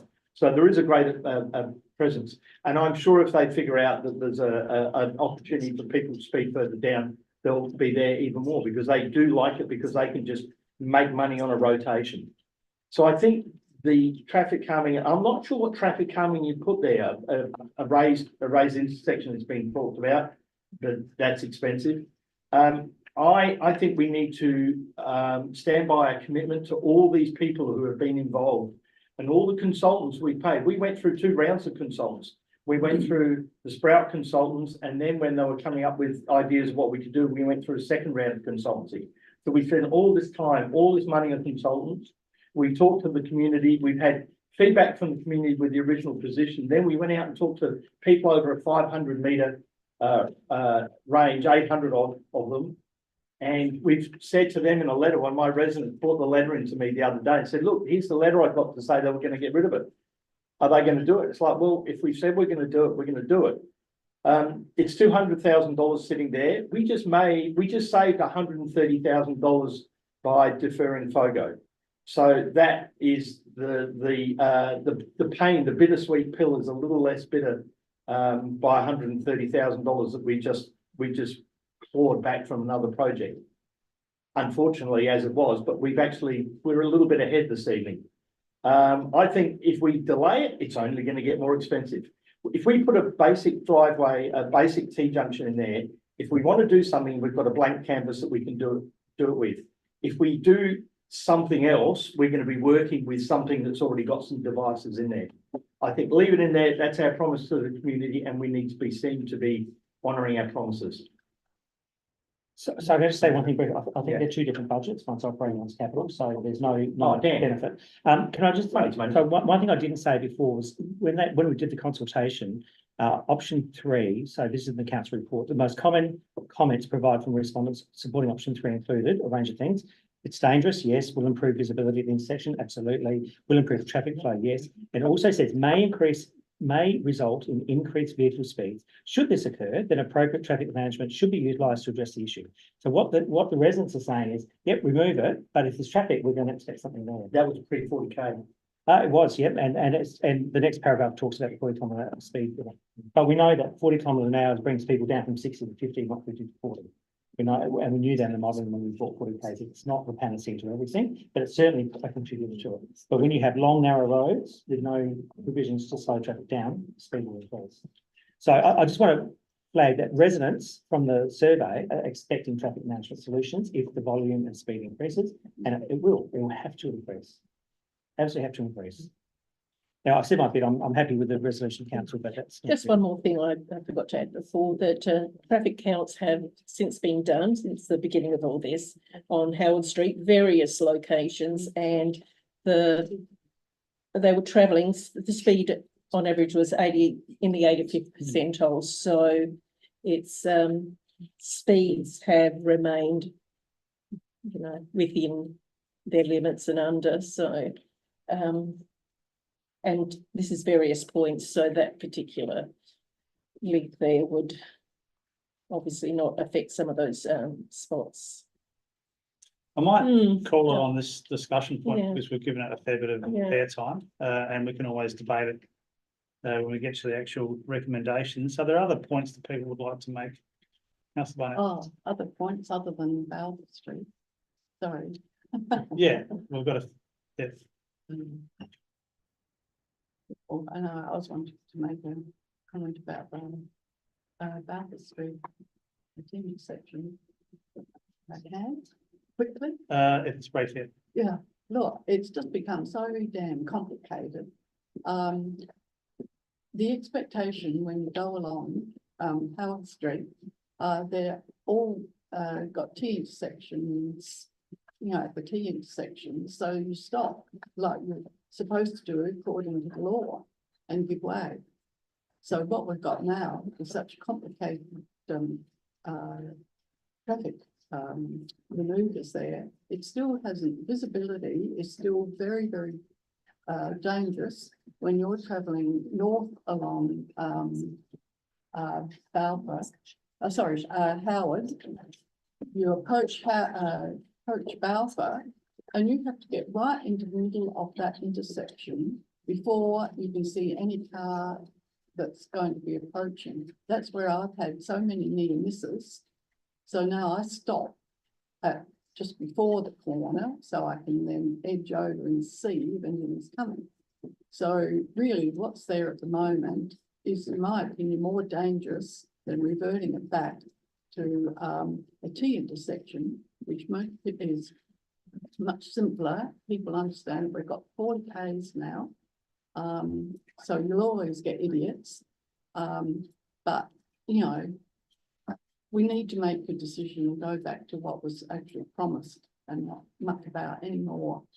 Even though it's costing us money, even though it's 130,000 now, which is countermand some of it. So anyway, that's all I've got to say. And the other thing was about when we're consulting the draft annual business plan and budget, that in some of the things that we've discussed with the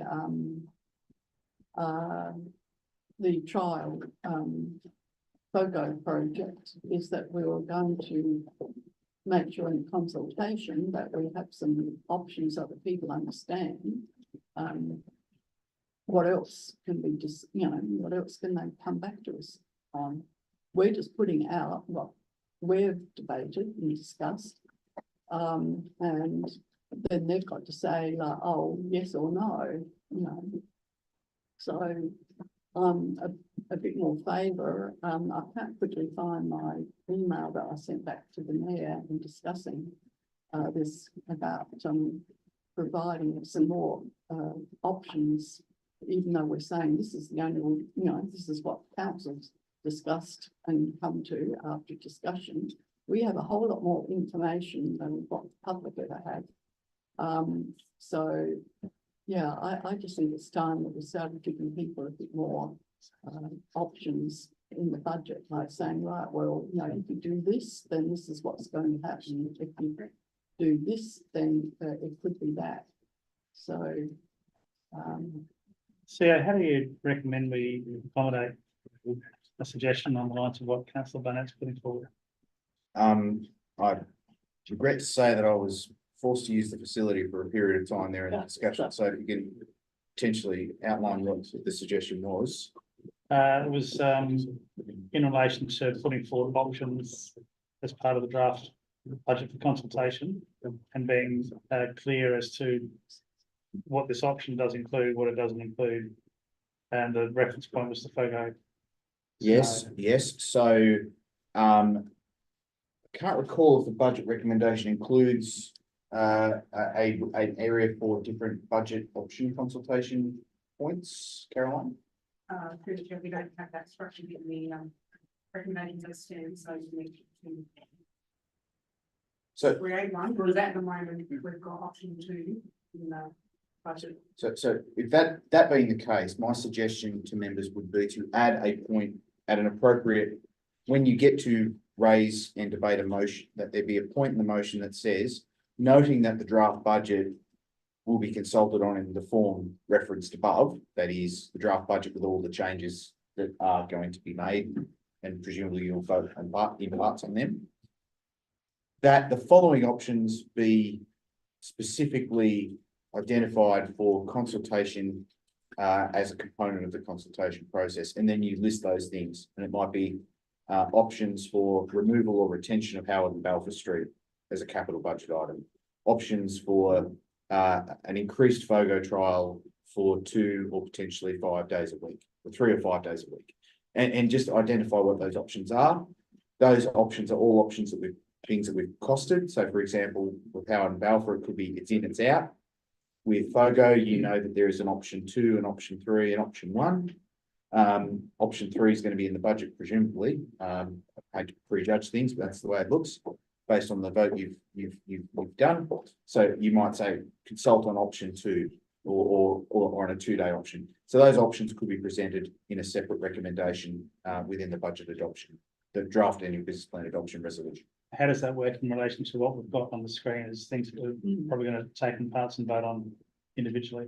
As I said, you'd have to add a separate item to the bottom of the budget resolution that says, noting that the draft annual business plan will be presented in the format anticipated above, that the following items be specifically identified for consultation. Mr. Alders. I would propose that in the draft annual business plan and budget, we could put a specific section in and around where we do talk about our identified projects around these projects, where we can just give them some airtime within the documentation. And say these projects were heavily considered by the council with long considered debate.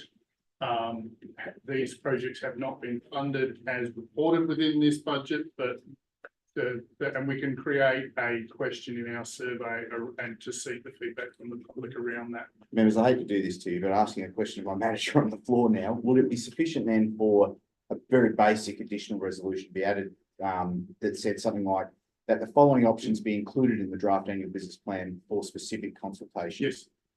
Bang, bang, bang. Bang, bang, bang, you list them out, we'll include them around either probably in our strategic initiatives or where we do have a project listing around projects that were, and we can put a little story around them and we can create a specific feedback part of the questionnaire that we put out. But I call out specifically, members, that you will be adopting a draft annual business plan with numbers in it that includes a financial statement listing your adopted projects. These options will be options excluded from those numbers. Could I ask a question on that from a process perspective? If so you use FOGO as a good example. We might put FOGO, you could do 2, 3, 4, 5, whatever. But we've got a motion from council now. So let's say council come back and say, yeah, we should do it across the whole city. And the council says, yeah, maybe we should. That's going to be a rescission option. That just in that particular case, yes. Okay. It's probably the only one that falls into that category. Correct. Okay, so just some wording up.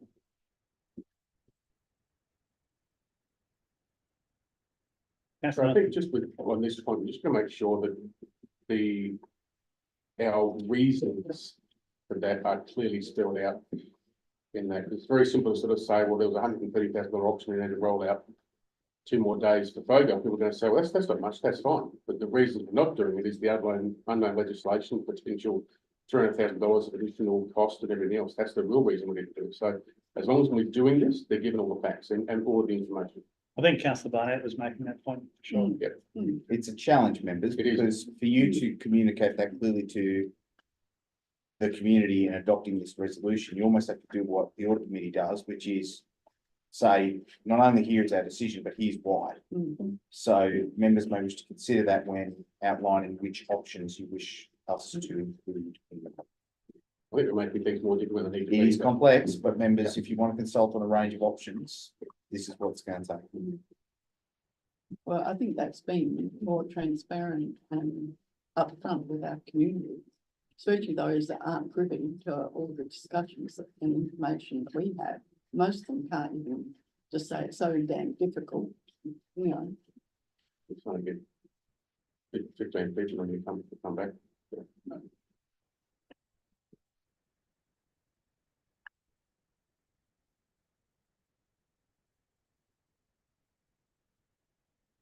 So we've got a bit of time to discuss any other items that people want to raise. Councillor Benjamin.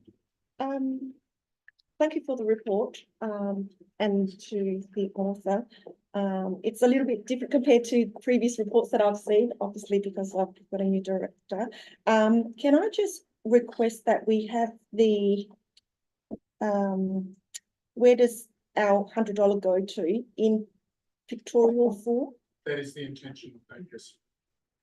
So yeah, Everything you see in that document is currently out with our designer. We're getting that document completely redesigned to look like our annual report documentation with some more stylized, taking away from the Word document. We're hoping to get that back tomorrow or Thursday from Post them. and everything already done, we're ready to go. Yeah, it's a complete redesign, taking it away from its current format and making it look a lot more friendly with infographics, etc. So we've given it to them as a stylized document. We've got some intentions. We've got it coming back to us in dribs and drabs at the present moment. And yes, it'll be a much more friendly document than we put out in the past. that's great because over the last week or so, I've been talking to some residents and trying to encourage them once the draft's been adopted for them to, come and give us input and, have their say. And it's interesting, the comments that I got was, I don't think I'm qualified to do that. Like, I don't have all the information or it's hard to absorb. And so I was just thinking, the more pictures, the language really needs to be every day so that, they can understand it. So that was why I thought, where we can put pictures or where we can, get rid of words that are complex, that are, make it as simple as possible. So. And through the chair, the intention of that $100 draft this year is to actually try and put some of those words around it. So what is open space? What are parks and reserves? What are? So we've always just put that headline word up there saying this is what it is, but we don't actually articulate what makes up that.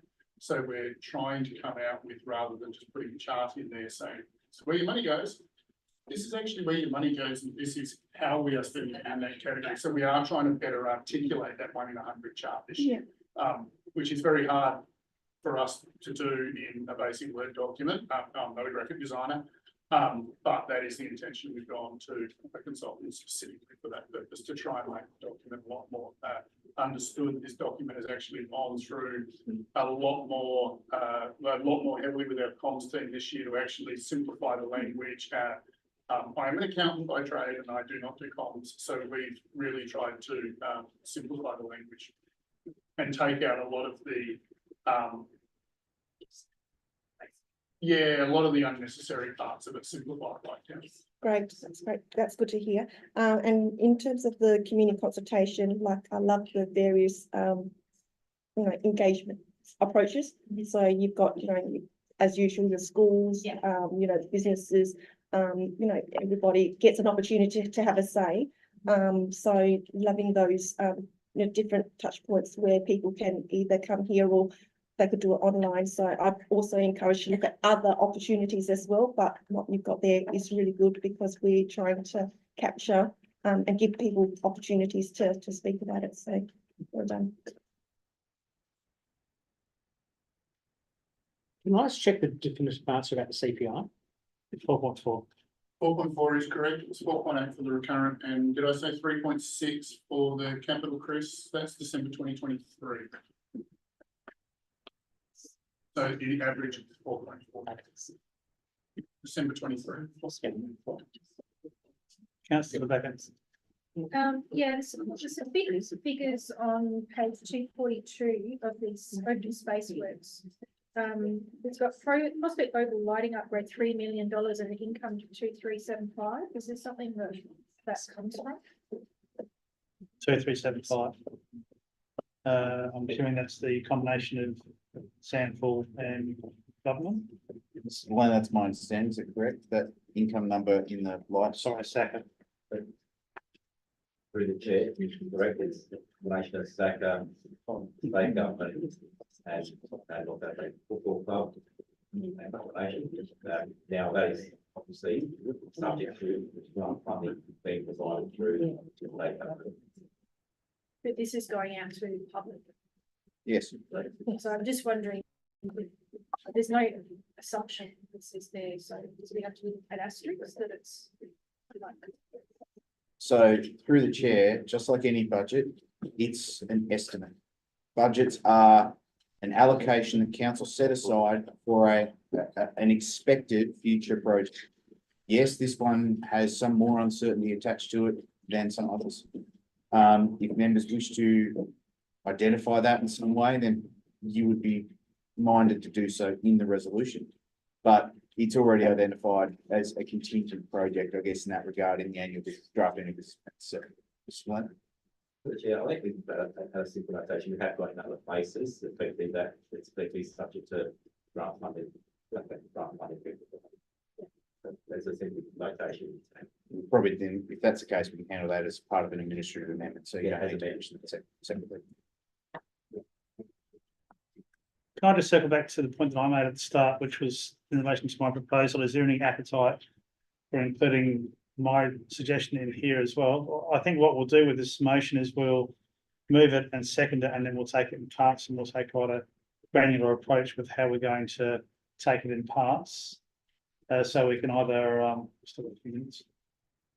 So is there any appetite for including that in there as well, which is to increase rates by 1% in order to and move things from the operating to the recurring budget and to up our surplus?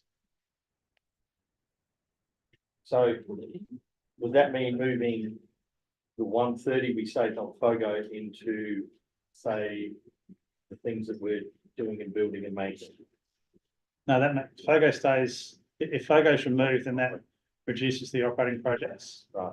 And my suggestion was to move the Your Prospect, the recurring events, and the third item which I had in there, business support, into the recurring budget, because we discuss and vote on those every single year.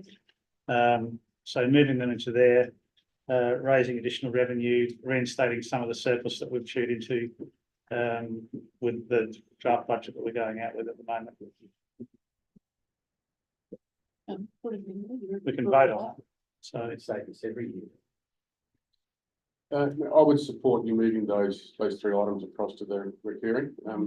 Just go back the last few years, and they're always in the operating budget.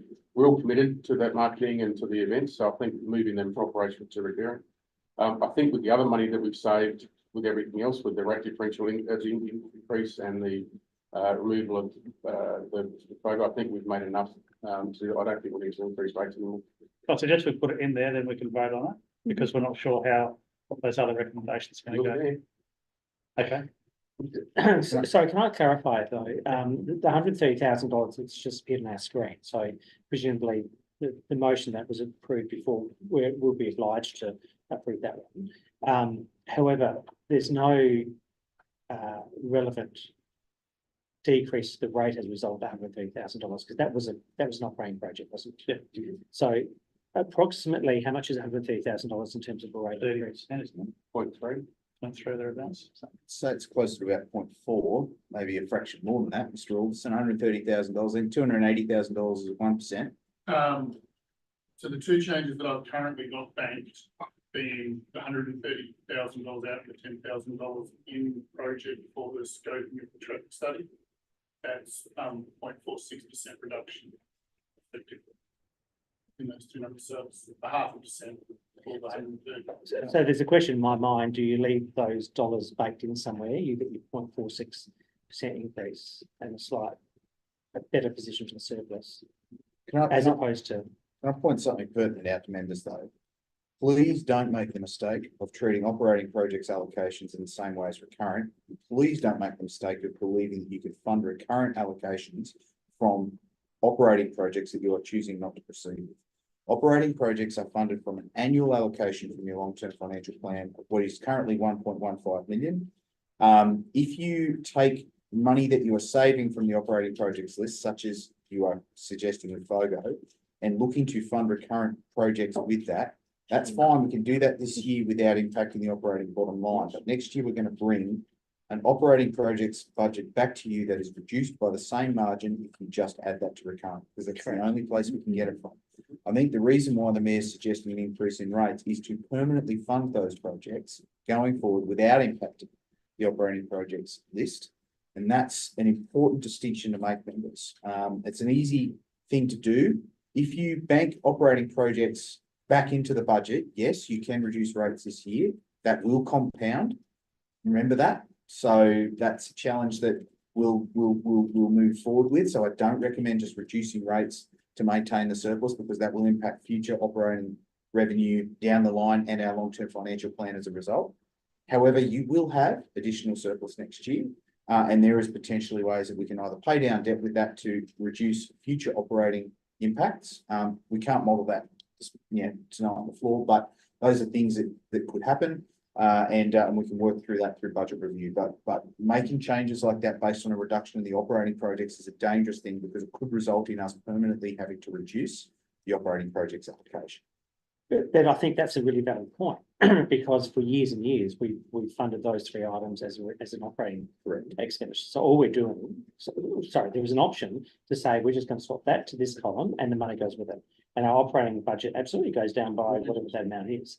So in net terms, we're no better or worse off. We're just putting it from one to another. I guess that's, I'm not sure we've explored. I just want to make sure everyone understands that, because to me, that's not an uncomfortable position. I think the rate increase is a separate conversation, but I think in terms of swapping one to another, we have to live within our means, and living within our means means we take it from one part of our wallet and put it into another part, and we lose that out of that first part of the wallet forever. And I think the other point to make is, members, we have every expectation, certainly, that the Prospect Lifestyle Precinct project will require a significant allocation from the operating projects budget next year, possibly around $500,000 out of a budget that's, even without change, going to be limited to about that $1.2 million level. And possibly FOGO, we don't know what will happen with that next year. And again, that's been our challenge this year, is that's put pressure on those sort of staple items like core events and business support in your Prospect. Feels like we're trying to sort of have our cake and eat it. We're trying to run business as usual, and we're also trying to buy a car if we're a household. And the only way of generally doing that is to extend yourself, not to, when you're cutting your BAU to the bone. Mr. Alderson has something to say. Yes. And then we've got to get back into sessions because we're over time. I don't wish to correct the CEO, but I do need to correct the CEO. Okay. The long-term financial plan that is presented in the draft annual business plan traditionally has had a 1.15 allocation for operating projects contained within it. Long-term financial plan that we've presented to you this year, as in that document, has taken into account the need for increased operating project funding next year, based on the fact of the expectation that has been developed this year regarding Prospect Lifestyle. That's 2 years. And was the FOGO initiative being spread initially through the workshops as $130,000 each year. So the second year of the budget that is presented to you tonight in the long-term financial plan contains a $1.5 million allocation for operating projects. So we've got the 1.45 number this year, 1.5 number next year. We're obviously going to take FOGO out of that. So it is built into the long-term financial plan that we anticipate an increase in next year's operating projects to that level. going beyond that, the funding will come back down to an indexed 1.15 number going forward. So I it's don't a want to second year. correct you, but yes, I do just wish to highlight that is actually been taken into the account. And that's the $300,000 surplus number. It contains a 1.5 million allocation.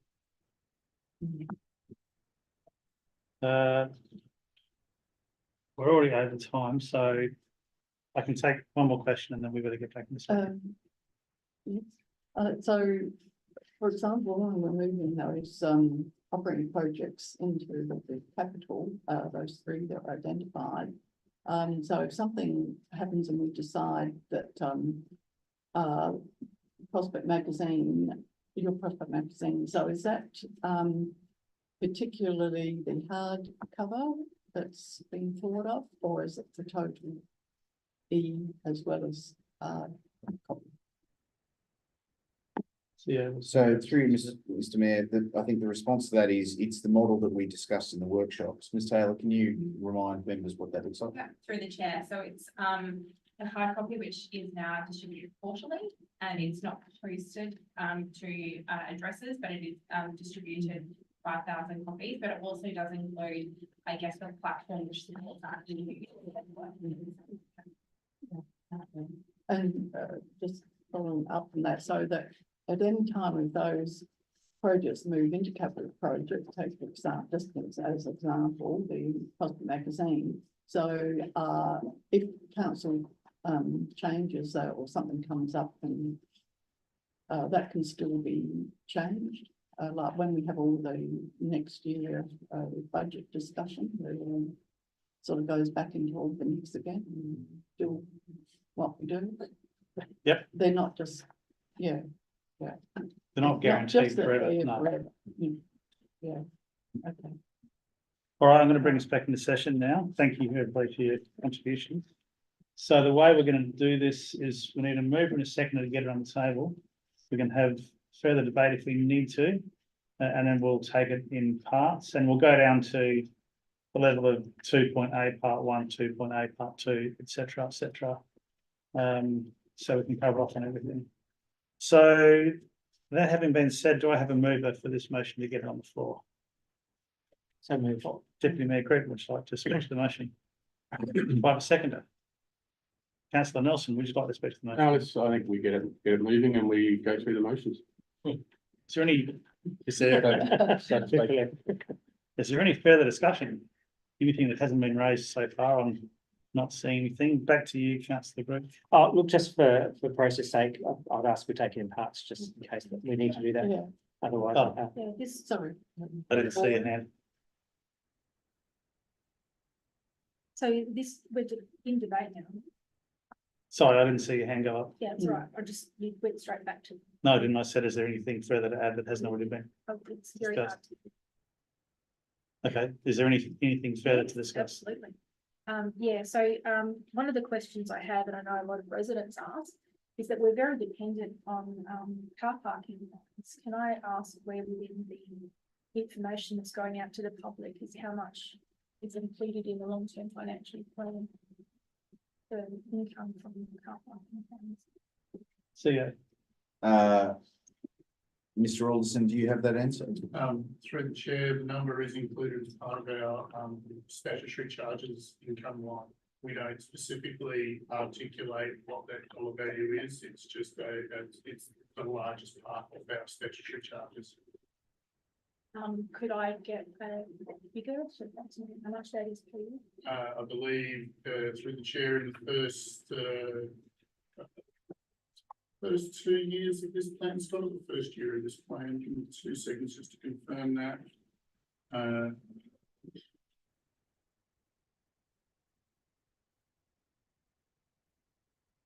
It is 800 in the 24-25 budget. 800,000, that's that. Net, and in the 25-26 year, a decision was taken 2 years ago that number would be reduced down to being $600,000 net, based on behavioural change in education processes that we would be attempting to achieve. we pointed that out through the workshop process again this year, but nothing has, there was no sort of movement in that in the long-term financial plan. So there's a $200,000 reduction next year. Two more questions. Has the ITP now been signed, the contractor? Through the chair. So yeah, I don't believe so. No, but it's very, very close. The tender is under review. With respect, that's been quite a long delay on the ITP signing. Correct, and in the absence of a traffic engineer, there are definite operational reasons for that, which I regret, but there's little we can do. Mr. Delano? So through the chair, so the tenders out to market, getting active engagement with the market, so we know that there's some participants that are interested in, which is great, and there's quite a number of them that are engaging with us with the process during the tender period. Tender is closing in the next week. One more question, in regards to capital projects over the next 2 years, is there any capital projects that specifically address, capital solutions for improving car parking around the village park? so yeah, Mrs. Delano? Through the chair, there is no allocation in the current budget for any works associated with car parking. The ITP needs to play a large course to understand what the priorities are for council. They haven't funded a project, we're not aware of, so understanding what that would potentially be. But there's a, in terms of a capital project for car parking, hard to imagine effectively what would actually go up in that space at this stage. I'm just, there's a reason why I'm getting to this. So again, through the chair, in regards to the ITP, they've given the quite long delay. We're happy to have it out there, but we've been waiting a long time. When will we actually get things on the road? So is it going to be another 12 months to come back to us for something that can give us some car parking options?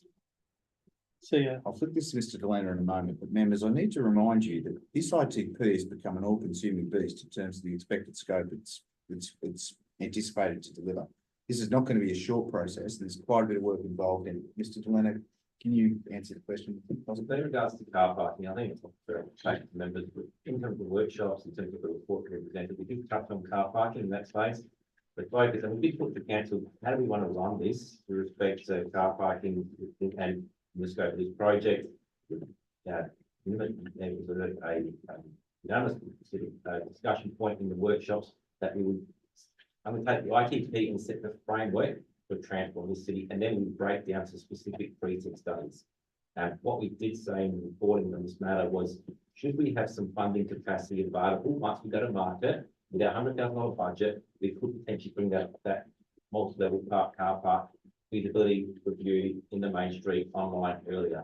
The intention was to have a workshop with members in that space, and that is still my intention, to workshop and get some subject matter experts to respect the multi-level parking solutions in a village park context, and with respect to triggers, considerations, and also economic development opportunities that brings. So that is the process, the way forward. We don't have a pathway to an infrastructure project at this point, but it is the start of the journey.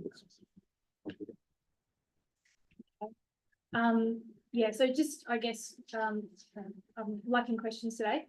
Another question through the chair, just in regards to, I guess, the communication piece on the budget.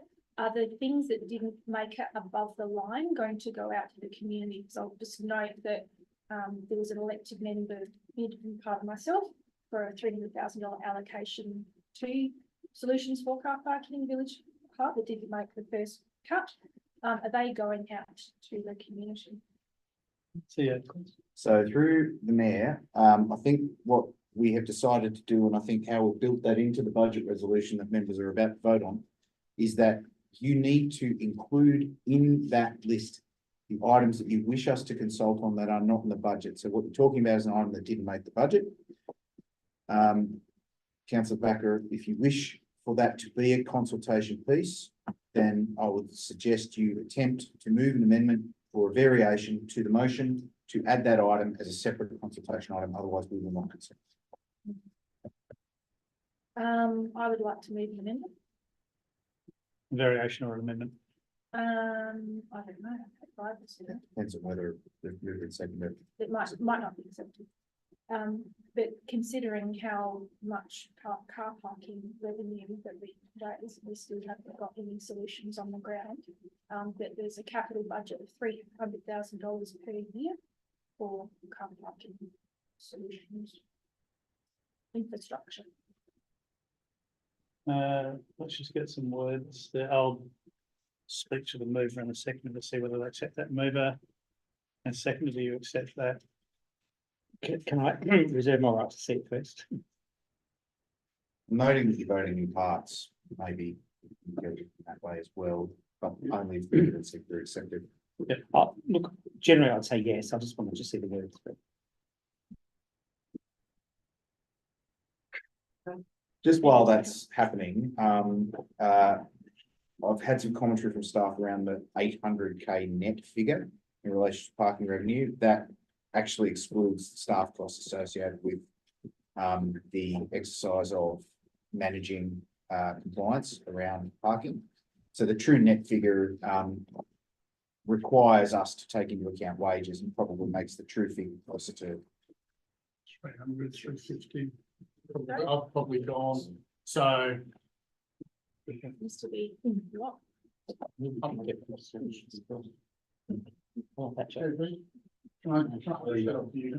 no, natural. To collect the revenue for information income, costs, resources, chair. Those resources, you think about, there's 2 GIs, full-time, there's contractor, parking contractors, there's internal administration resource that process the fines and so on. So there's about a five FTE resource that it takes to collect and process those, those fines and expiations. And that doesn't include the in-kind follow-up, the second wave of that, of, manager staff and so on. And so if you look historically over the last couple of years at our sort of around 900K sort of area of gross revenue income, the costs around about 500 to collect that. So in that position is more in the order of 400. If you will take. So that 300 to 400 is the figure, not 800, but I think the council is back to what you have to.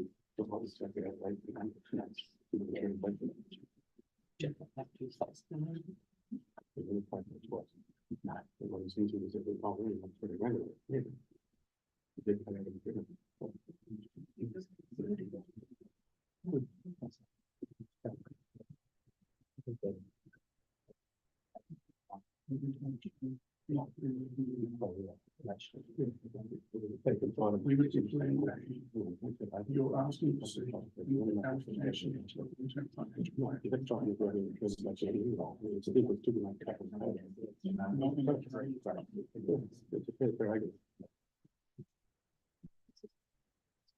This is going up for the 24-25 year budget, and then that's the year the IT feels to be underrated. The money yeah,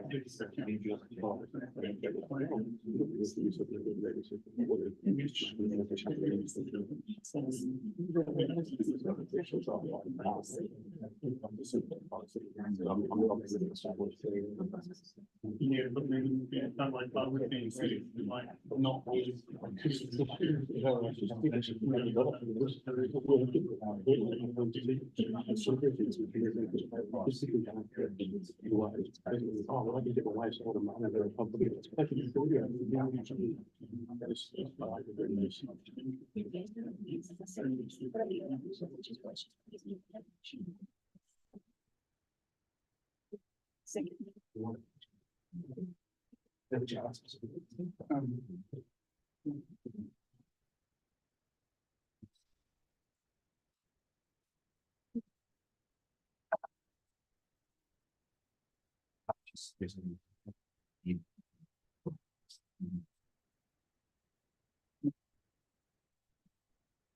Sorry, that's what you suggested.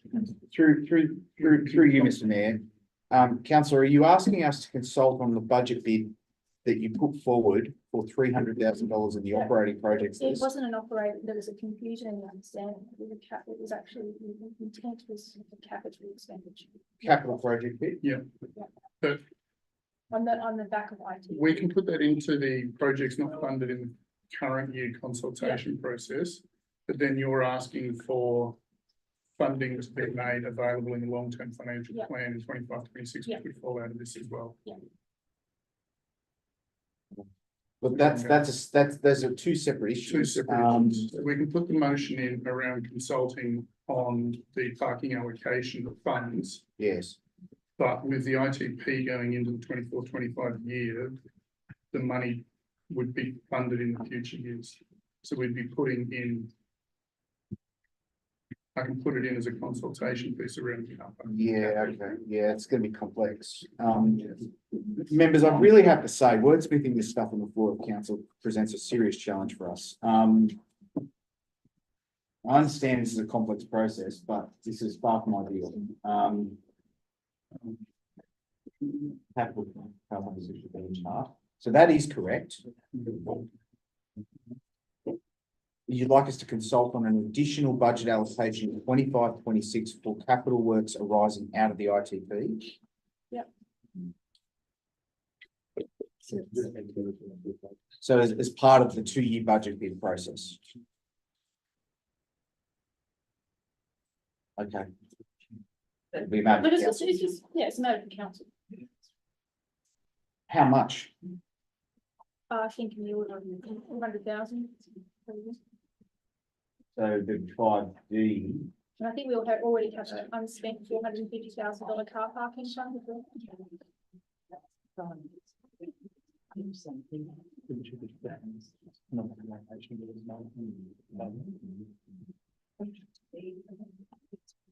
the variation goes to the number. You can eliminate that in.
That's fine.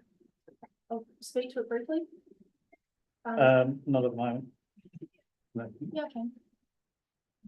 move in second first of all. I need to check with them whether they accept it or not. Oh, okay. So we're happy with that wording. So just on that specific item, I'm going to check in with the mover and the second to see whether they're happy to incorporate that. Mover? Will, yes. Seconder. Sure, why not? Okay, then that's incorporated information. Yeah, and I thought- Thank you. And look, thank you for doing this a bit on the fly.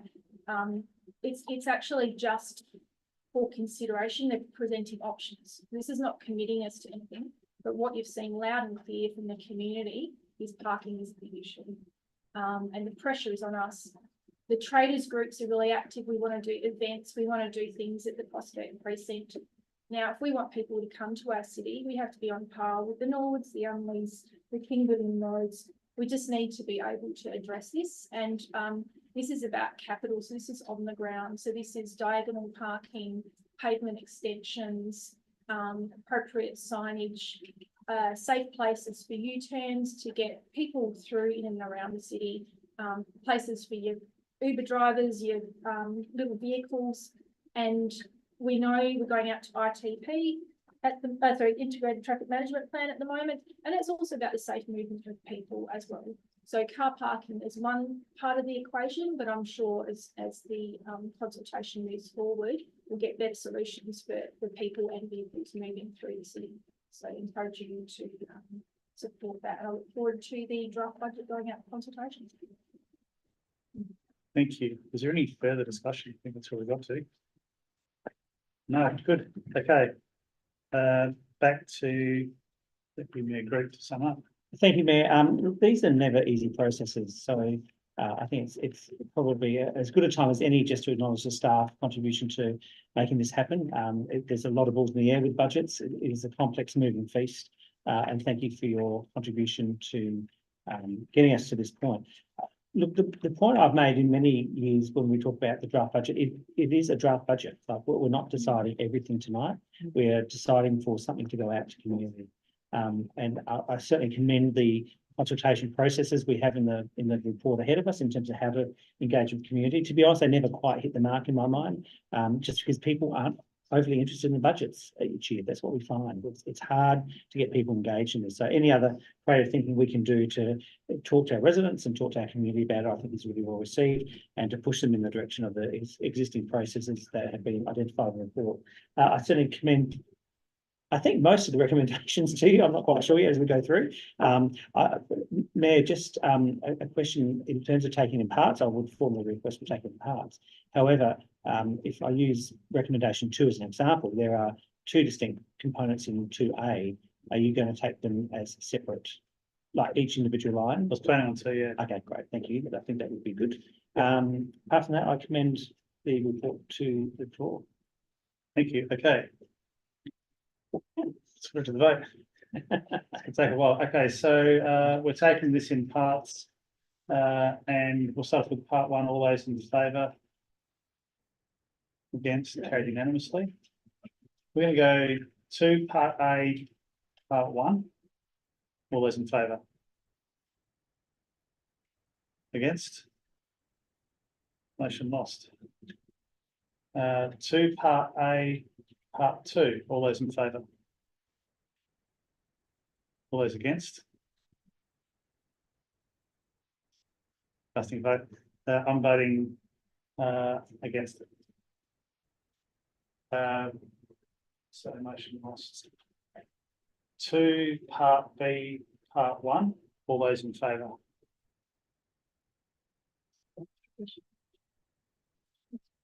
Sorry, all those in favour?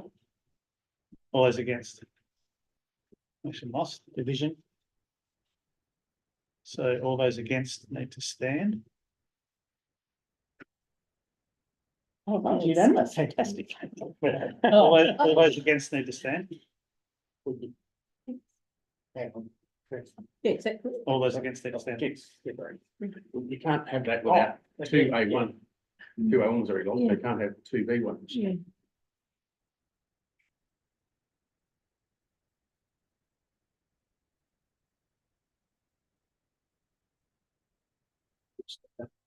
It's trying to help you. All division. There might be. To part B, part 2. All those in favour? All those against? Motion carried. Division. You can stand. Yeah, you will stand.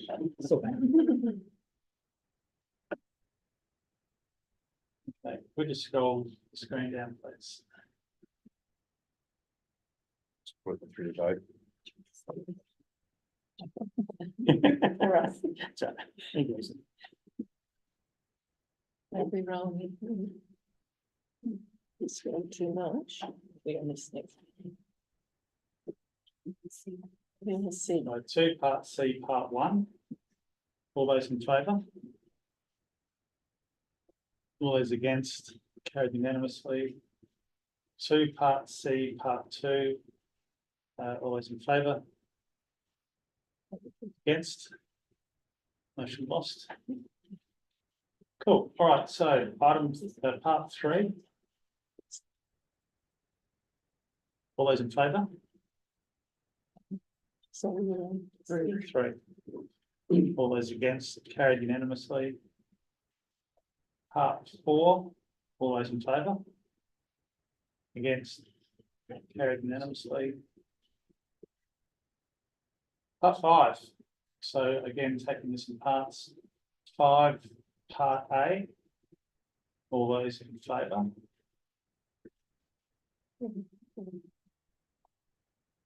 Well, it's just the consultation, isn't it? Information. All those against? Councillor Nguyen, I see a vote for you either way.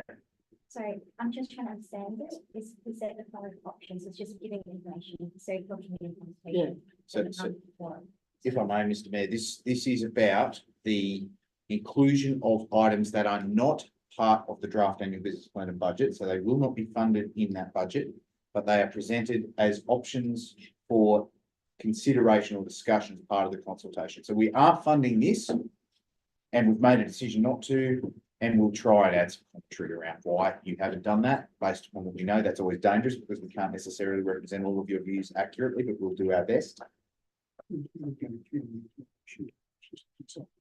Correct. So it's just been noted to me that it would be nice to know which option you want us to consult on, or whether you want us to consult on multiple options.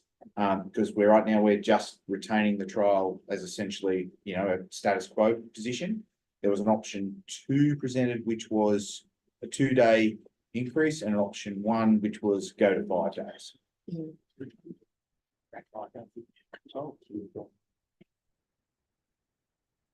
Yeah, let's get specific about this one, I think. Do we have to call for variations? I think you are, yes, well, you vary it, you need move and second to consent to it. Who can move the variation? So, Can I potentially assist here, Mr. Mayor? If you leave it the way it is, we'll consult on both options 1 and 2, which is the 260 and the 130. Noting again that there's nothing in the budget.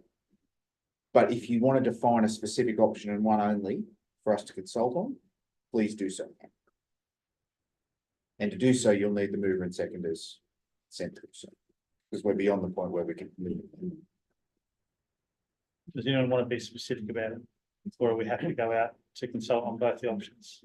Well, there is, option 1 was. So it's either 1 and 2, Yeah. or it's 1 or 2. So if someone wants to be specific, they'll need to move a variation, and we'll need to get the approval of the mover and the second. So would anyone like to move a variation? Otherwise, we're going to consult on 1 and 2. All right, looks like we're consulting on 1 and 2. So 5 part A, let's do that again. All those in favour? Against? Motion carried. Division? Made the decision.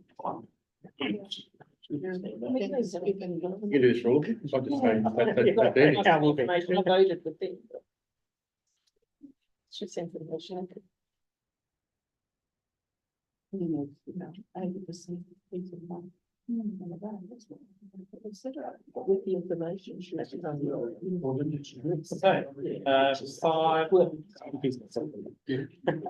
Sorry, can I just have everyone's attention again? 5 part B, Howard and Balfour Streets Traffic Calming Device Project. All those in favour? Going out for consultation. Going into consultation. All those against? Motion carried. Division?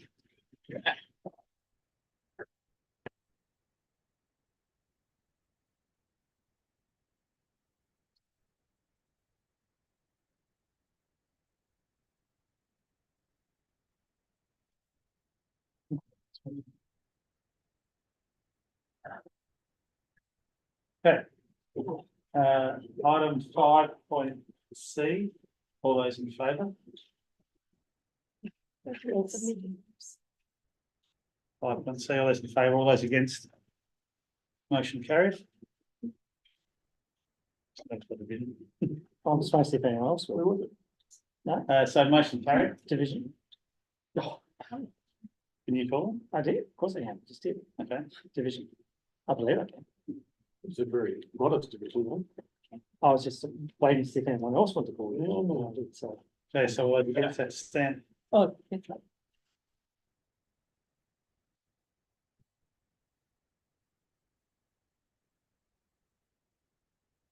And we're up to 5D. All those in favour? All those against? All those do that again. So let's do it again. All those in favour? All those against? Motion carried. Pressure. Yeah. What about your works? Wasn't that anything? No? Yes. Keep on your toes.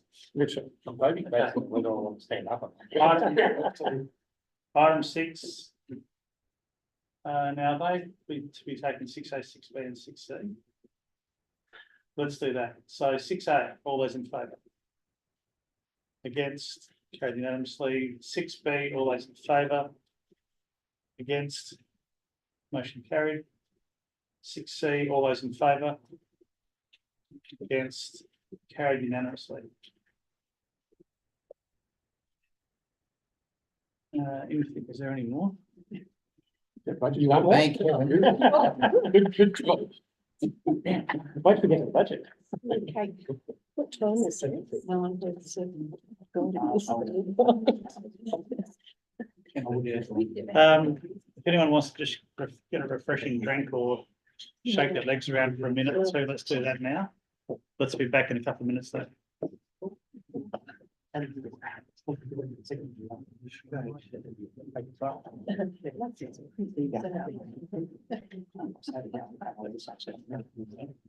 Yes. Yes. Yes. Thank you.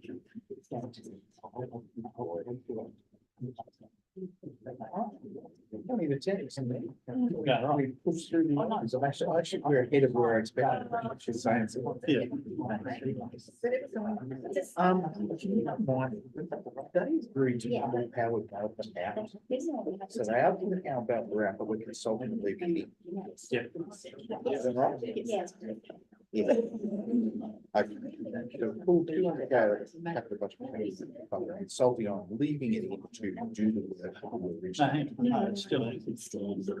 We're not pulling it. We're It's the other one. around removing it. Yes. Okay, so so it's gonna get knocked out. So I wasn't able to keep up with the specific items we were voting on. I'm gonna have to refer to the minutes. This is what do they have to do? Taking 25 items apart. Yes. So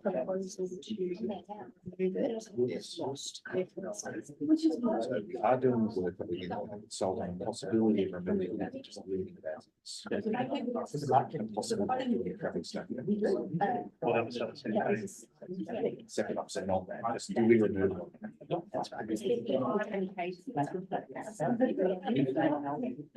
We leave it in there and say to ourselves, we remove it, at a just. But the default is where not removing it, say. No, yeah. We are spending.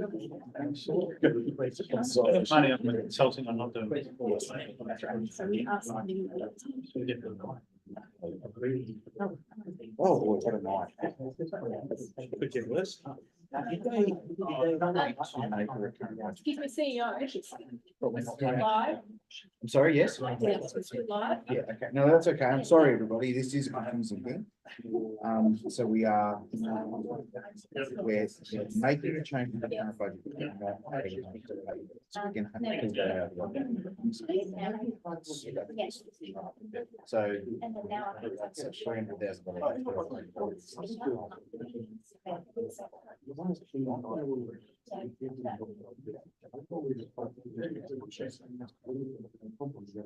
No, I'm gonna talk about.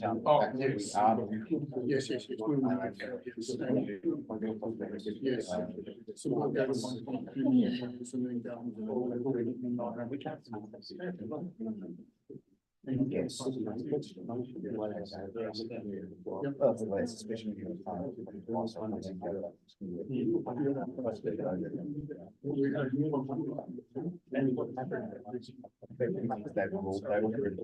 No, I'm glad they were all things that have had. Just guaranteed. So, it was a very long. Split by five, because one hand was. I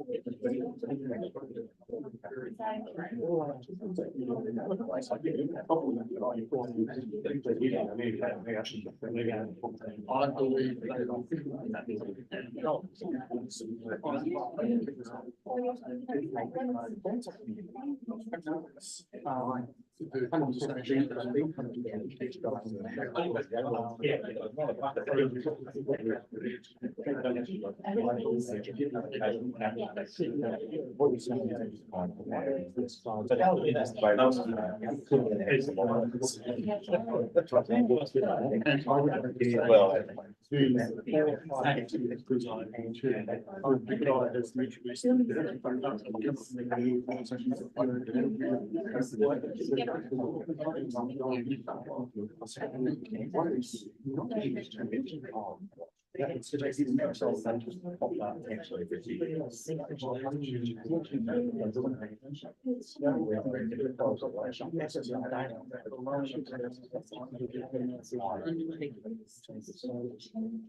beautiful coach going, can you tell me how she pulled? I'm running for the we had a call on. We have to take our seats again, everybody. So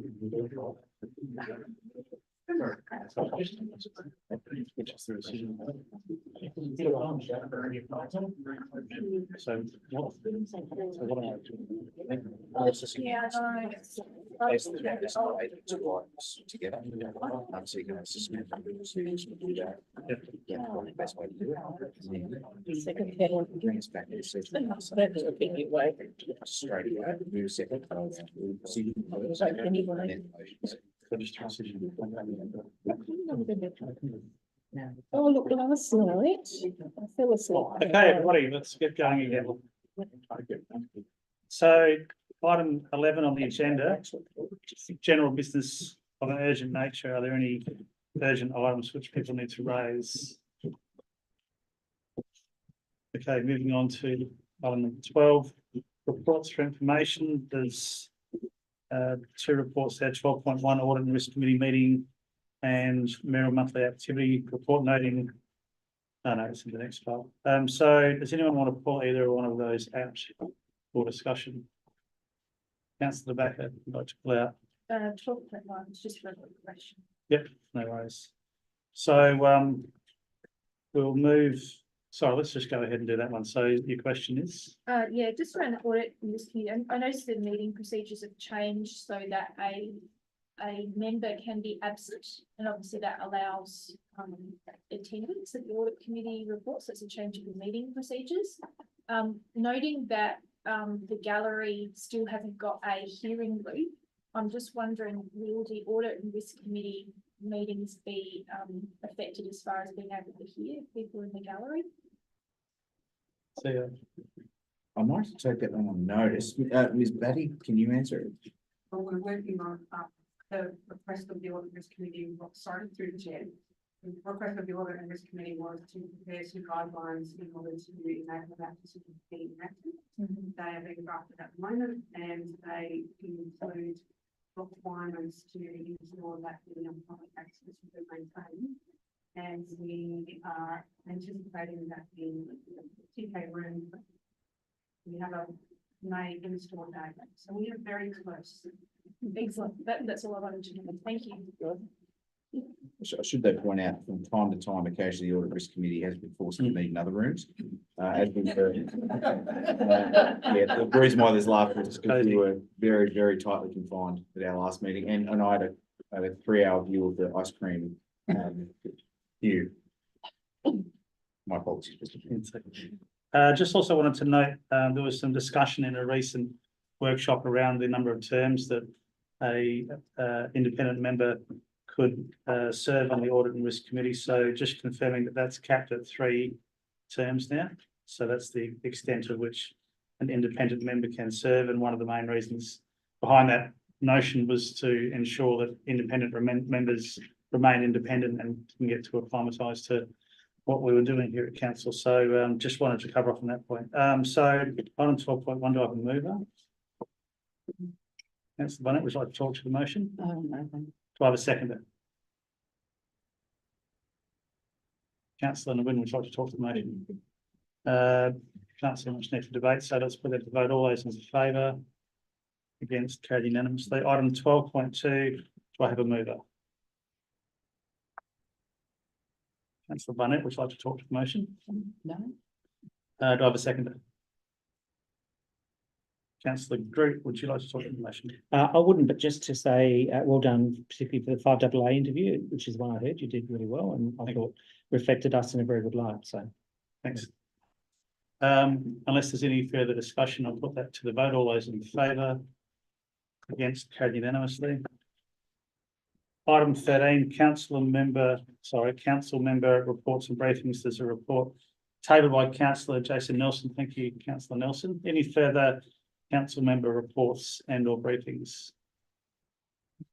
Councillor Trindwin. I've just sent one through, so I should have been.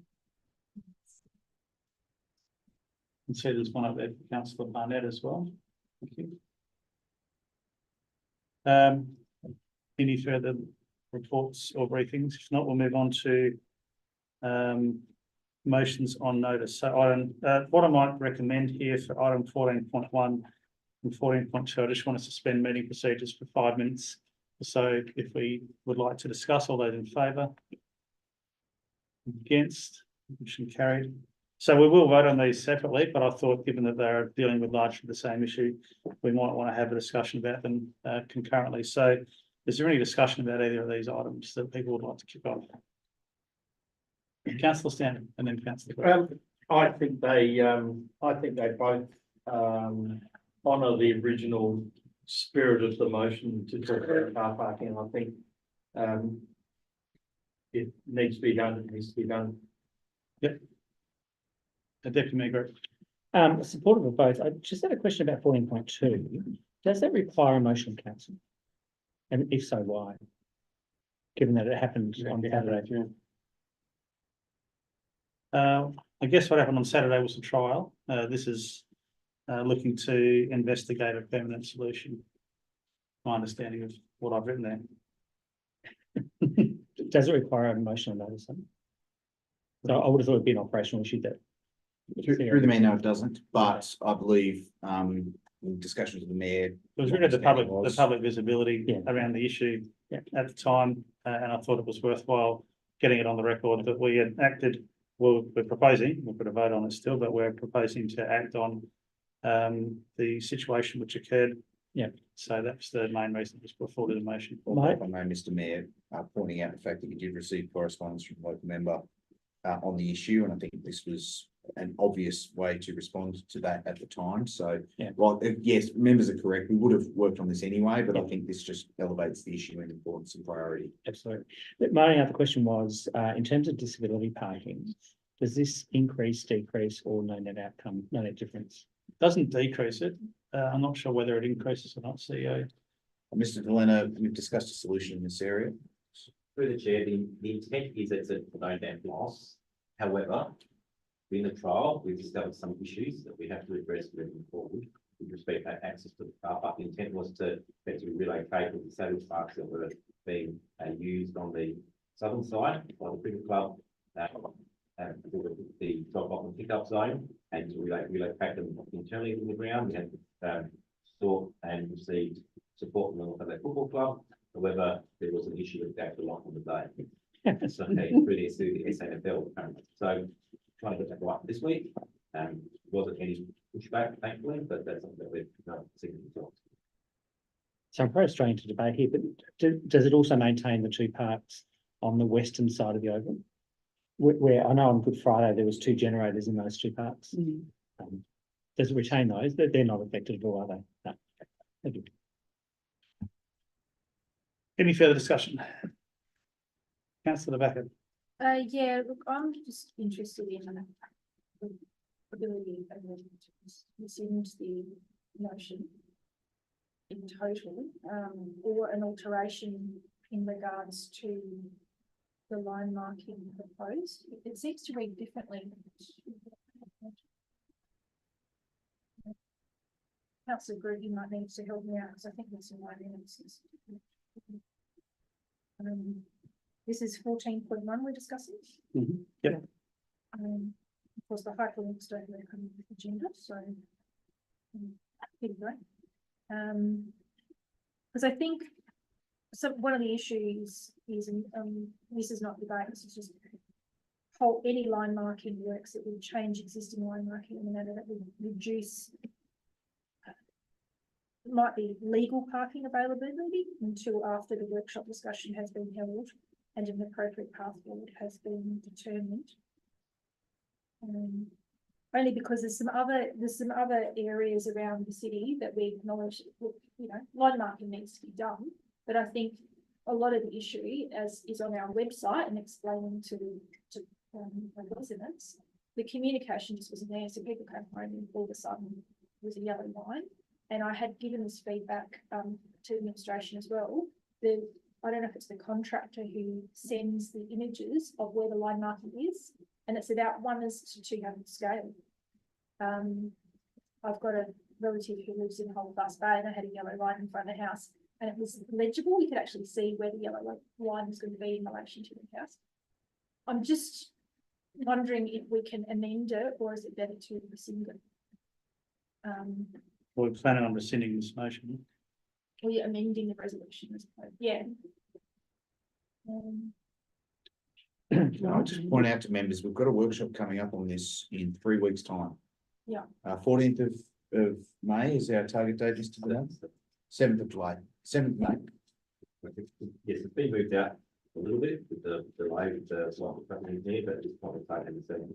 Members, that's 2 weeks away, and the intent was that following that workshop, hopefully we'd be able to work through these issues with you. It is true that the original motion has created some challenges for us, but equally, it's taken us a bit of time, especially with some competing priorities and some staff challenges. It's taken us probably slightly longer than we would hope to get this workshop done, but it's not far away, so. So that's confirmed for 3 weeks. 2 weeks. So just picking up on that thing, would an amendment, which is removal of 0.2, give staff the flexibility they might need over the last in the next 2 weeks? Because the motion is very specific around workshop has been held and an appropriate pathway forward has been determined. Now that could take months, not weeks. Correct. So just to No, Councillor thanks. Tobacco's point, maybe the rescinding of 0.2 would give more flexibility to staff to deal with those really critical issues, rather than coming back to us with an amendment each time one comes up. So the answer is clearly yes, so matter for councillor. We do that in parts. You have to do it as an amendment, yeah. Sort of that variation to the second part too. It just gets rid of everything that we did with the original motion, though, to stop, because they were painting too many lines everywhere Well, I and think residents didn't know. Administration have got the message. It wouldn't have been a unanimous decision. though? Well, I don't know. Well, I mean, that's for debate. So we'll, yeah. So we've got to move back into the formal session. So I'm moving an amendment on the original to what's written there. Do I have a seconder?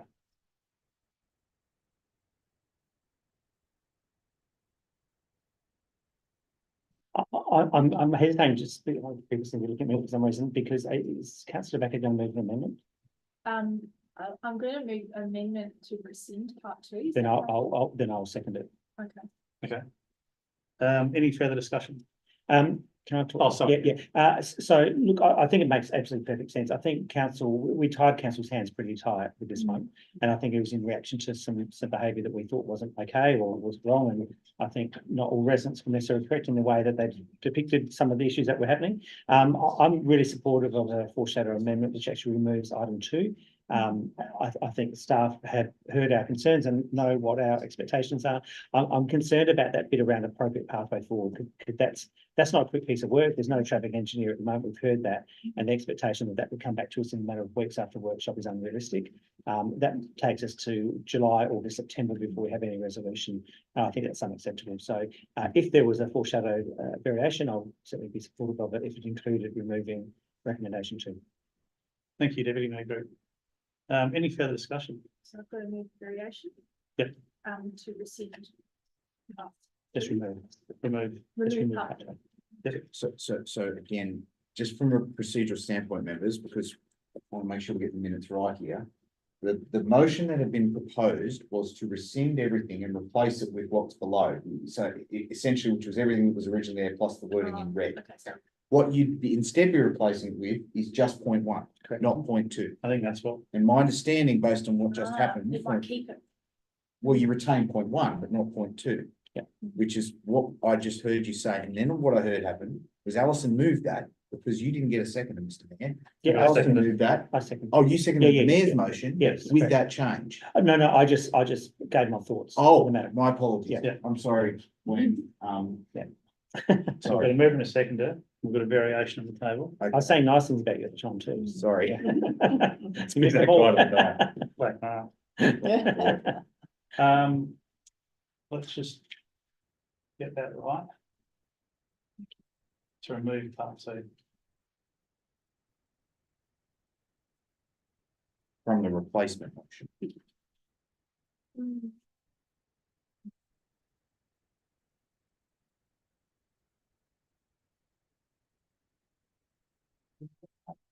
I think that's it. So, what part of it? Exactly where all the red stuff. Yep. Yeah, it gets rid of. Councillor Backer, are you happy with that? I just want to see on screen. Oh, what thanks, actually actually, means. I can do with one again. The means for removing the bit that's highlighted now. Whole lot. So really it's, so we're keeping part two about. No, part two is original. No, we're just gonna. We're rescinding that. We've got an amended motion. There were two parts to it.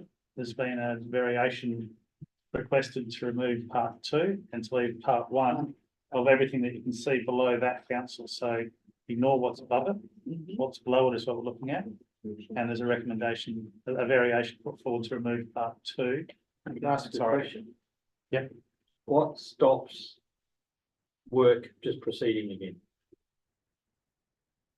Well, As was before, like, I'll try to answer that question and I'll defer to the CEO as well. I think the general consensus around the table seems to be that the staff have got the message that there's a halt. And there's no need to reinforce that, CEO. My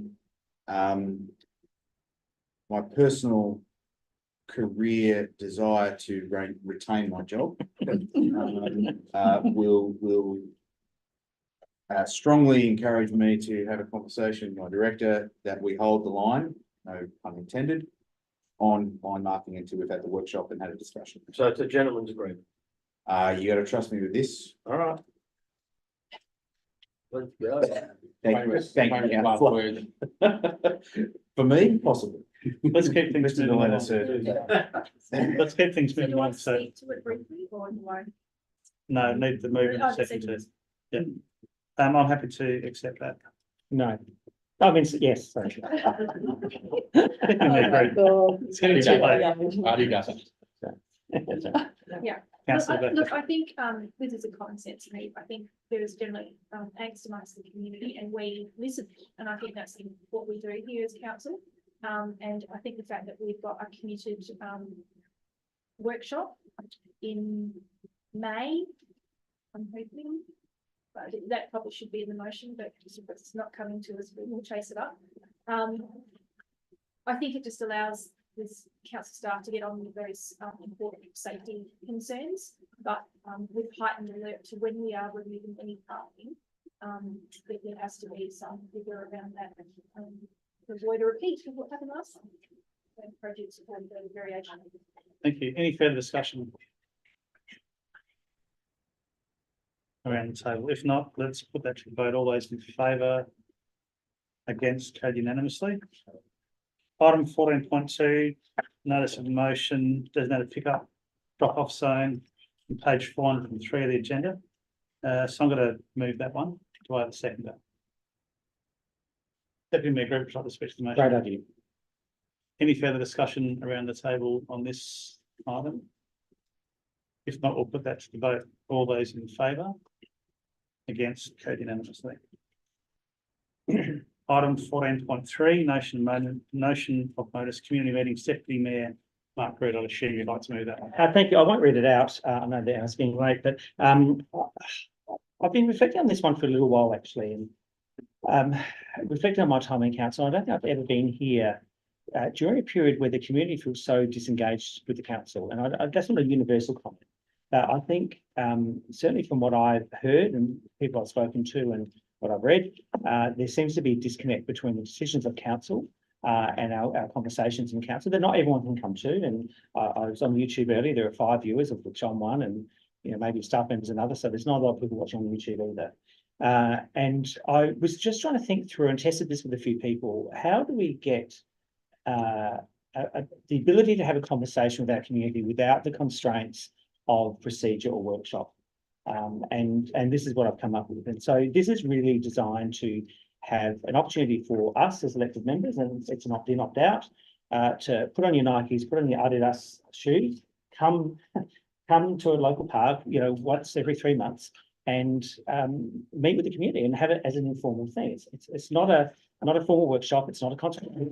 It's an opportunity for people to come and talk to the mayor, the deputy mayor, the councillors in our council in a really informal way. And we've not done this before, and various people at various times have held street corner meetings and other meetings, and I really commend that. I think it's a really important thing to do, but we haven't done that at all as an elected member body, and there's some strength and unity when we do it together. I reflect back on the budget process we did last year. For those of you who came along in this room, some of that was really tough, but it was good. It was good tough because we had to hear the views of members of the community. And I'd like to see maybe not necessarily that level of angst in our community meetings, but it's an opportunity for people to say, hey, you're doing that really good and you're not doing that really well at all. It's something that I've suggested to the CEO. It doesn't involve staff, so it's actually something outside of a staff organisation and staff attendance. It's something that would be an opt-in and opt-out. Of course, we don't necessarily need a motion to do this. I know that that's been said to me before tonight, that we don't necessarily need a motion to do this, and absolutely we don't. But we need to coordinate in some way as a group. And I think doing it as a single city as opposed to wards, there's some benefit in that. I would propose it's something that I'd be happy to take on, and I'll dot the mayor in without necessarily giving him too much warning on this or notice on this, that we commit to organise. It's probably a weekend for an hour. So not too big a commitment for time, but it's an opportunity for us all to provide a united front and for us to have those conversations with the community. I think it's a good idea. You might think it's a good idea. You might think it's a bad idea, and that's the joy of democracy here. But as I said, I'll go back to where I started. I've been really concerned by the level of disengagement of our community with us as a council, criticism of our decisions, some of which is reasonable, some which is unreasonable. And I think this is a way of trying to reconnect with us as a group, with the community. If no one turns up, great. That means that people aren't interested in this particular part of engaging with our community. If 100 people turn up, that's great as well. But we're giving people the opportunity to come and have that conversation with us. So I'm feeling really passionate about this. I think if it doesn't get up, I might try and do something myself anyway. I know Councillor Min and Barnett have been doing street corner meetings in Westport, and I think it's fantastic. I'd just like to see that on steroids a bit for us all to have that ability to talk to our community as an elected member group, because I think we are united on all things. We walk out of here and we're united on all the decisions we make. And I think that's a really good opportunity for us to have that conversation with the community in a fairly informal way. No agendas, no procedures, just let's chat to the community, opportunity for them to have a talk to us. So I commend the motion. I hope you find enough in here to support and give it a go. And if it doesn't work, well, we don't do it. We fail early and we try something different. So I really support the motion to you, and hopefully you see it in the enthusiasm that I do. Thank you, Deputy Mayor Greg. Do I have a second? Councillor Barnett. Yes, I think it's an excellent idea. I go back to when I first came on council. I don't remember. I remember it was 1987, so it might have been. We had 2-year terms then, so it would have been a couple of years and that after that. But my co-council at the time and we held some ward meetings, and we were pretty much pilloried by the rest of the council. Oh, how dare you do that sort of thing? That's what it was like then. You weren't allowed to use council facilities, all the rest of it. So they made it as hard as possible. So I think it's an excellent idea. I think that it's perhaps a missing component in the community consultation that gets done just generally by your council as an organisation. So, yeah, and I think perhaps we've got 4 wards, so perhaps, 4 meetings. And give it a go. Thank you. Any further discussion on this item? Councillor Beckett. Yeah, look, I think council group that putting this forward. It's really interesting and I did touch base with the team leader of governance around this. One of the things of interest is that it's not going to be staffed. Now, one of the things about having an informal meeting that people can raise anything. You don't necessarily have the staff there to give you information. One of my philosophy on council is that we've actually got a lot of processes available to our residents and businesses. And my whole job is to make people aware of they exist. So you've got petitions, you've got deputations, you've got complaints process, you've got the ability to, ask questions of council, lobby your elected members, write letters. So I try to educate people to get involved in the process. I also, I think it was when we were talking about the Prospect Lifestyle Precinct, I contacted the Director of Community and Communications about, are we notifying on Facebook that this is happening tonight? And though those workshops aren't popular, I think if we're not promoting them, we get empty galleries, and so this is one of the major discussions of tonight. And really, we don't have the traders groups engaged. We might have some groups watching online. But I think a really successful council is when you've got packed with people. And it's no surprise that because people don't get something in the letterbox, they're not aware. And also because they don't get the messenger anymore, they're not aware. We don't have a reporter sitting in here, they're not aware. So I think all those things combined is the reason that we are now. Just going back to talking to the manager of governance, one of the things is when you have a town hall meeting, it's really wise to have a agenda or a specific topic. So the City of Walkerville just recently with Councillor Rick ran a really successful conversation with stakeholders. I think it had 75 people there. Now that's a fantastic outcome, and I think that's open to all of us now. So I don't think this motion changes anything we can already do. So I won't be supporting the motion because I think there's nothing that compels elected members to attend. And 2, if it's unstructured, that can be uncomfortable because you haven't actually got the staff there to consult with. If it's around the focused topic, there's actually some degree of satisfaction in people that know why they're going, what kind of questions they can ask, and potentially some answers that can be given on the day. So though I support the intent, I won't be supporting the motion. Thank you. Any further discussion on this motion? Councillor Trin Nguyen. I support Councillor Group on this. I myself and Councillor Barnett hold our West Ward Bond Street meetings, and that's our way to try to just be engaged with the community and just have those conversations that aren't so formal. And it's just good to get out in the community and speak to people and hear what they have to say. So I would love to see this on a bigger scale with all of us doing it.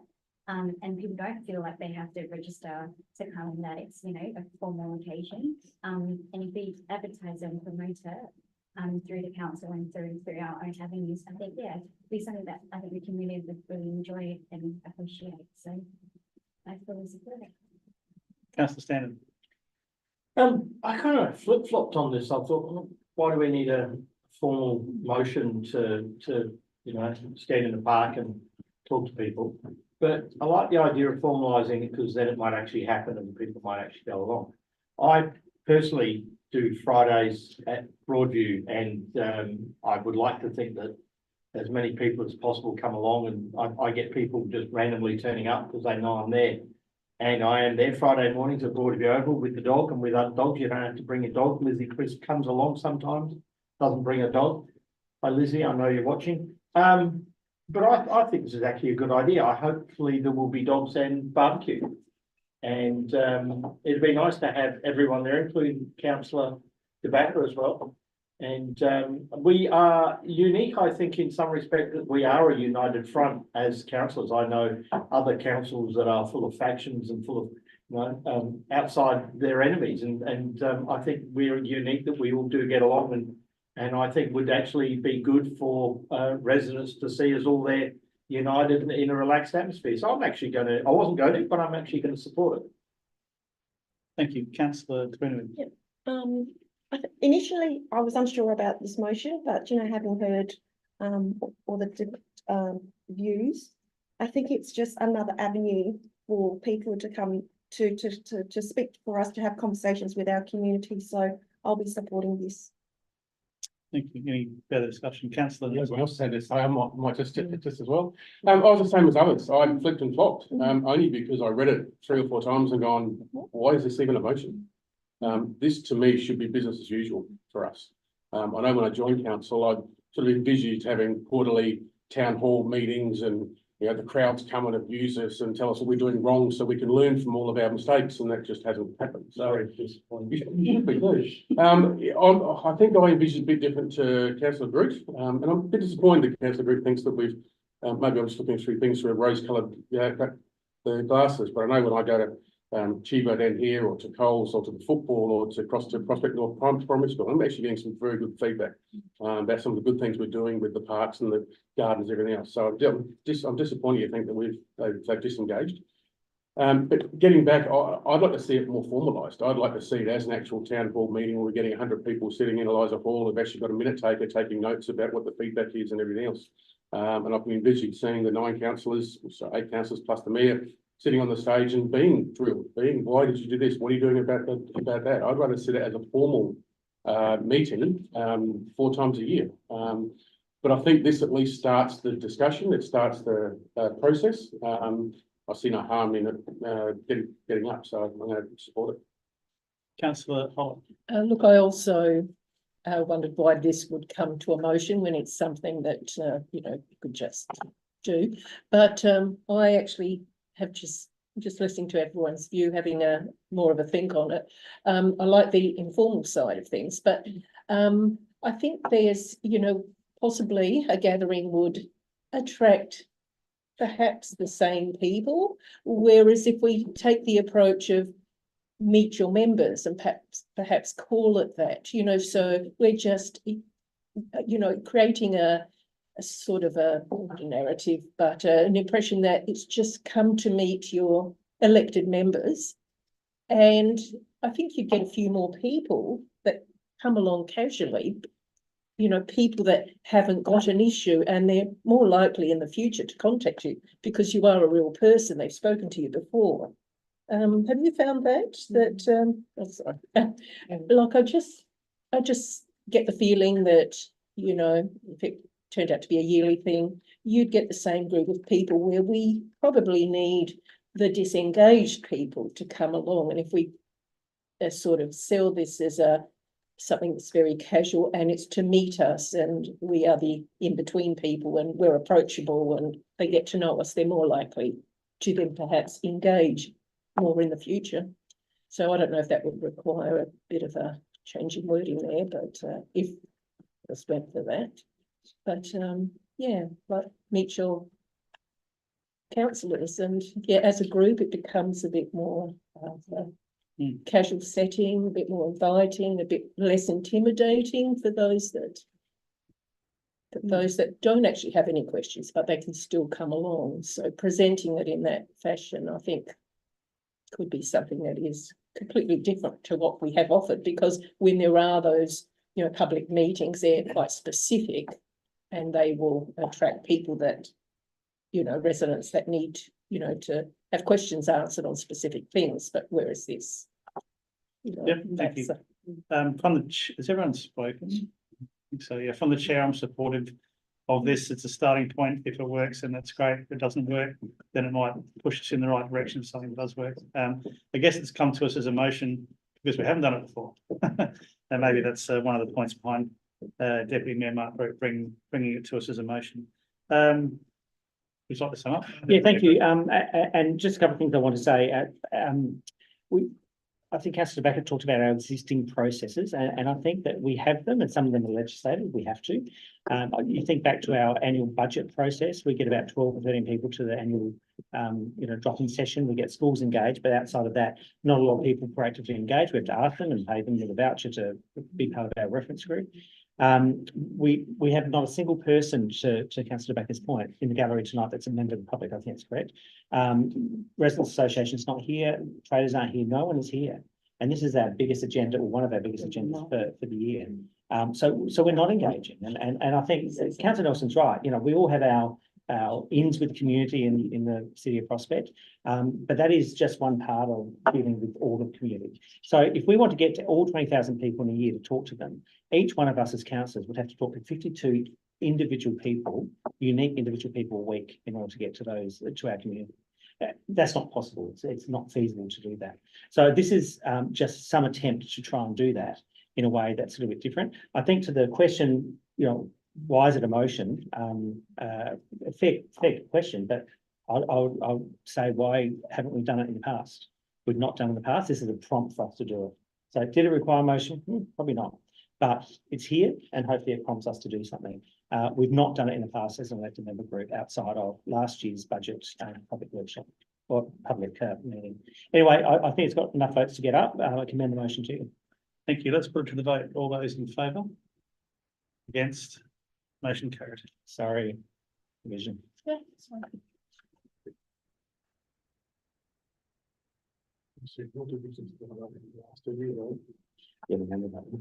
Thank you, everybody. Item 14.4, notice of motion, smoke-free area in Vine Street Plaza. Councillor Christina Barnett, I assume you'd like to move this on, Councillor Barnett? Yes, I certainly would, and I'm just saying thank goodness I did print out a copy of my motion and my notes, because my iPad's died. As I hope most of you have read the rationale that was in the council agenda, and I think because we've extended, redesigned Vine Plaza, we've got some residents, users, and that particularly with the ice cream the shop, and an increase in children after school, company of parents there.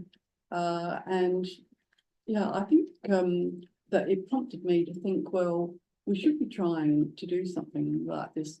I mean, I've been affected by passive smoking, and I can empathise with some of the comments that were online about this. Now, let's make it clear that the new state government laws passed in March 2024 to address risks associated with passive smoking, tobacco, and inhalation of e-cigarette aerosol do not cover all of Vine Plaza. I've checked tonight with our manager, Scott, and he's shown me on the Google map the areas where the arc of the 10 metres that's from the council or the shop entrances, there are specific parts that mean that there are parts of Vine Plaza that will not be covered if you just use the state government law, 10 metres from the council entrance or the shop entrance.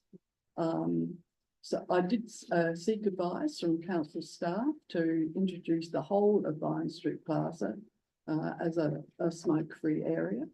And I think you can see from the notes that, and this is exactly the notes that were taken almost verbatim from when we passed our previous smoke-free areas when we started the process with playgrounds. So the purpose of the smoke-free areas, you can read all there. I won't go through them all. And also point out, because there was one person on the online comment. So this is for those people smoking is a legal activity, therefore people do have a right to smoke if they choose to do so. So, but the issue isn't about permitting or not permitting smoking, it's about the impact of smoking and whether or not it should be permitted in the vicinity of other people. Especially as, you know, if people are asthmatic, some of my acquaintances are, and even if it's outside, it can sometimes be quite a problem and it impacts their enjoyment of being outside and using outside amenities. So we should be focusing on the positive benefits such as minimising the impacts of cigarette smoke and cigarette aerosols, smoking to our community and improving the amenity of public areas. So there's also environmental issue positives that by creating new smoke-free areas, we can hopefully reduce the littering of cigarette butts and provide positive environmental benefit. With the comment from the CEO that I think perhaps there might be some that would like to see the signs go up a bit earlier than June, but that's a staffing matter. But I'd like through the chair and CEO, if the manager not to just confirm what I've been saying about covering all of Fine Plaza. Yeah. Ms. McCluskey, could you come up and address the question of enforceability in relation to smoking regulation in Vine Street Plaza, please?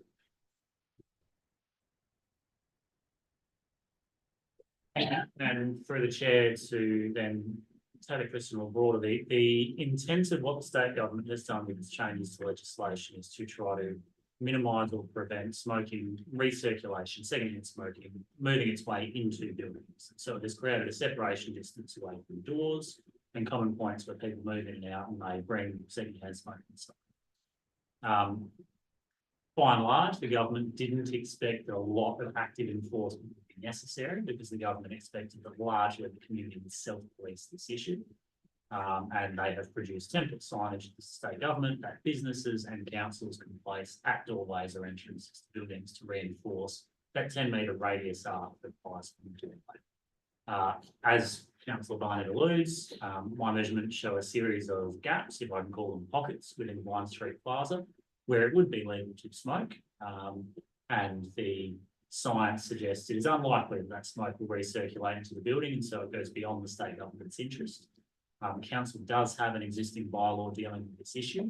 And if council was minded to see all of Vine Street Plaza as a smoke-free space, it can do so within the confines of its bylaws for this change. Thank you. Any further discussion from you, Councillor Barnett? No, I just commend this as a motion to council. I think as we've done in all our other sort of places that I mentioned there in the rationale, then similarly we can do it for Vine Plaza. Seeing it gets far more use, since it's been done up and with the introduction of some of the new businesses there. Thank you. Do I have a seconder?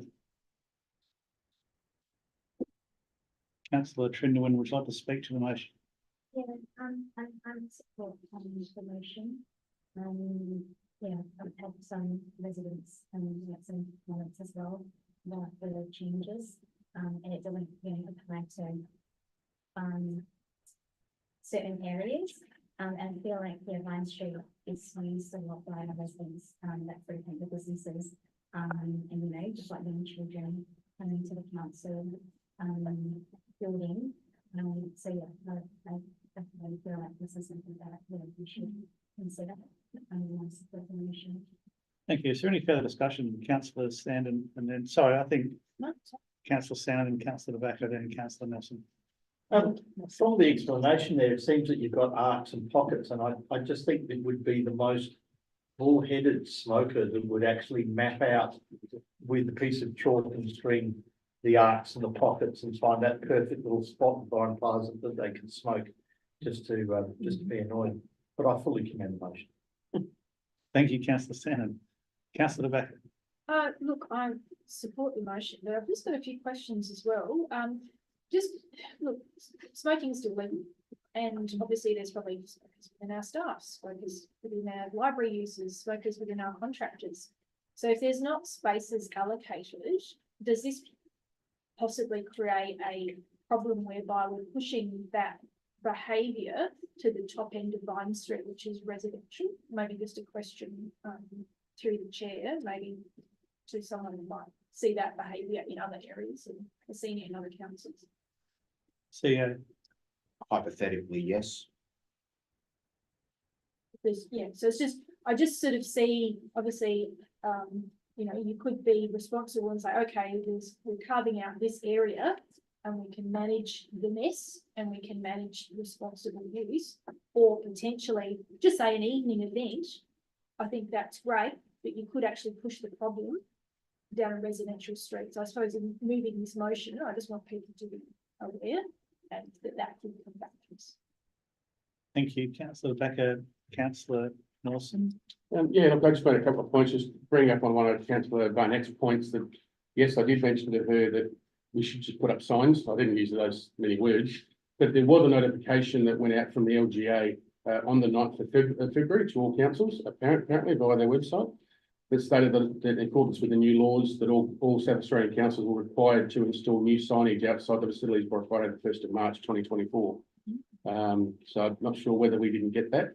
I didn't see that one. But that's supposed to be installed on all commercial buildings and council buildings, or sorry, on council buildings was the direction from the LGA. I'm happy to send through a link to the LGA website on that. But yes, I mean, the research tells us that, as I mentioned to Councillor Barnett, I was involved quite a lot with the federal government back in 2010 with the no smoking laws and plain packaging laws, and did a few trips to Canberra. So I'm well aware of the smoking laws. And research tells us that smokers generally look after themselves. Most of them are fairly polite. So I originally saw this motion as a little bit superfluous. Wasn't required after the direction from the LGA. It would likely get up because smokers are an easy target. But, you know, I did sort of have an idea that what we should be doing with that one is just putting up the no smoking signs. We're required as a council now to put up the smoking signs in accordance with the South Australian Tobacco and E-cigarette products list within 10 metres of the entrance to buildings. So, you know, obviously it'll get up, but I think we should just be focusing more on putting up the signs and abiding by the bylaws. Thank you, Councillor Nelson. Councillor. I actually, you know, I don't support it. I think the 10 metres covers enough area. Yeah, and once the signs are up, I think most people will know where the 10 metres is. They can sit down and have their ice cream. And I don't think those smokers, with that sign there, most smokers would just know, I'll just stand away for all those eating ice cream. It just, I think the signs do enough. I think it's overreach to me. I think it's just policing that bit too much just for the sake of a few more metres and getting those little spots that the 10 metres both ways miss. I don't think it's necessary. I think most people are polite, and they won't find that little spot within the 10 metres next to a child eating an ice cream. I think once those signs are up, the behaviour that perhaps wasn't always there, and legislation has come in now, those signs will remind people of that. I think just people will just be more mindful of, you know, where they're smoking and you know, people will not sit next to the smokers right at the edge of the plaza. So I won't support it. Any further discussion before we head back for a summary? Deputy Mayor Mark. Just very, very briefly, think about rules and legislations. They're not designed for the nice people. They're not designed for the considerate people. They're not designed for people that think about other people first. They're actually designed for people that don't do those things. And I think that's why I'll certainly support this motion. It also, I'm just looking at the rules on the South Australian Government website. I think technically, if we had a market there, you could actually smoke in the middle of the stall if it's outside the 10 metre parameter. So it also protects our use of markets, also protects our children who use Vine Street Plaza a lot. So thank the councillor for bringing it to council, and I certainly support it. I'll head back to councillor Barnett for a summary. Yes, just, I mean, what prompted me was the feedback from people who had been affected by people smoking in Vine Street Plaza. And one, in particular, smoker came and sat right down alongside of her and her child. And the woman politely asked, you know, like, you've got all the rest of the plaza, why right next to me? And so, you know, they're just this feedback from people and residents that had been affected by it. And so it wasn't just my idea entirely. I listened to residents that had experiences that were not very nice experiences, and asked, well, why isn't council making Vine Plaza smoke free, the whole of it? So that was the conversation. So that's what sparked me to do this. And I think that we've managed to do it successfully in our all of these other areas that are mentioned on there. Outdoor dining areas, of which we have many, and also within 10 metres of children's playground equipment. So over the years, we have managed to be reasonably successful in stopping people going into playgrounds smoking, and they actually go then perhaps out onto the street. You know, I mean, there's a comment about pushing smoking further down. Well, that's what happens when, you know, you have laws or bylaws that are meant to prevent harm and hopefully encourage people who are smokers to be aware of responsibilities and to do the right thing. So hopefully we can reinforce it as we have in all our other areas in our council events and on all of the outdoor dining areas as well. And just continue to do that and continue to stop the passive smoking and to protect people's health. So I really urge you to perhaps reconsider if you haven't. And just think, if you're a non-smoker and somebody sat down to you in Vine Plaza and puff smoke or an aerosol right into your face, how you might feel. So I really urge you to vote for this. Thank you, councillor Barnett. Let's put it to the vote. All those in favour? Against? Motion carried. Now we've hit 10:30, so we've got a couple of options as I discussed. We can either adjourn the meeting or we can continue on for a prescribed time. I'm going to put forward a resolution that we continue on to 11 o'clock. So we've got 11 o'clock to finish off the agenda. Any items, one? It was 1 + 2 confidential. All those in favour? Continue on to 11, against, carried unanimously. Now, item 14.5, Deputy Mayor Mark Perry, you can talk to this motion. You're still planning on. For extending. Sorry, we've got to formally do the mover and seconder for extending. So I can see a mover, I can see a seconder. All those in favour, carried. Deputy Mayor Mark Perry, 14.5. Yeah, so we're in an interesting position, aren't we? I am going to go ahead and move this. I accept that I may not be successful, but there are other parts in this motion that weren't covered in the budget conversation. So I'll move the motion again on the table. I'm not going to go through all the information I went through before, so I'm not going to bore you with the same thing. There's just two bits of information I just want to say to you. One is that at last count, there were 1,100 vehicles going down Howard Street past this intersection every day. That was a count a couple of years ago that Sprout had looked at. That number has probably increased as all of our traffic has probably increased in our residential streets. So that's how many cars are going to go past that intersection once it's removed every day. The other thing was the recommendation 5 in this motion actually looked at that any future plan would incorporate traffic calming in line with council and community expectations and in line with the future integrated traffic management plan. So what I was trying to do, which I was trying to explain before, is that any changes to this has to be linked to some sort of traffic calming in that street. At the moment, as things stand, we're going to continue, that won't be the case. I'm not going to go through all the details before, it is getting late, you've heard them before, but I did want to take the opportunity to possibly get this on the table, and then have a vote on it one way or another.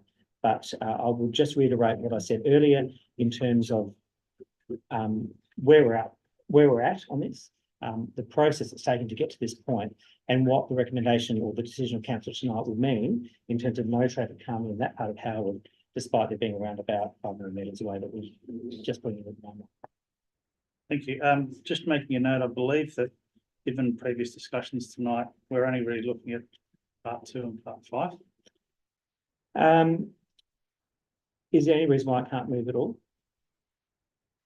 I've been advised that you can only move part 2 and part 5. I'm looking to the CEO for an explanation there. So again, members, noting it's late in the evening and I am a bit confused about exactly what happened back in the budget process. My understanding was that members supported retaining this capital item in the budget. So it is in the draft budget. Given that it's in the draft budget, point 1 is a direct negative to a motion that you have just passed, so it's not possible.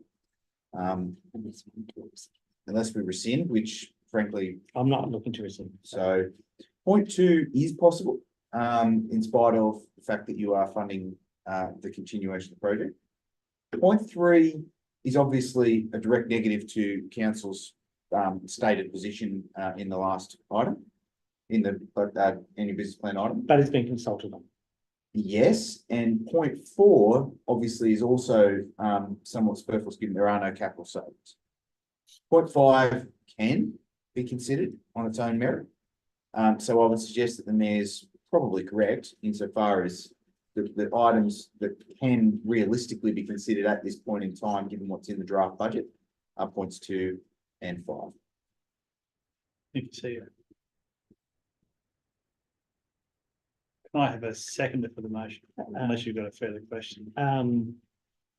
Look, I'm just contemplating withdrawing the motion on that basis because there won't be support. Well, there can't be support for 1, 3 and 4.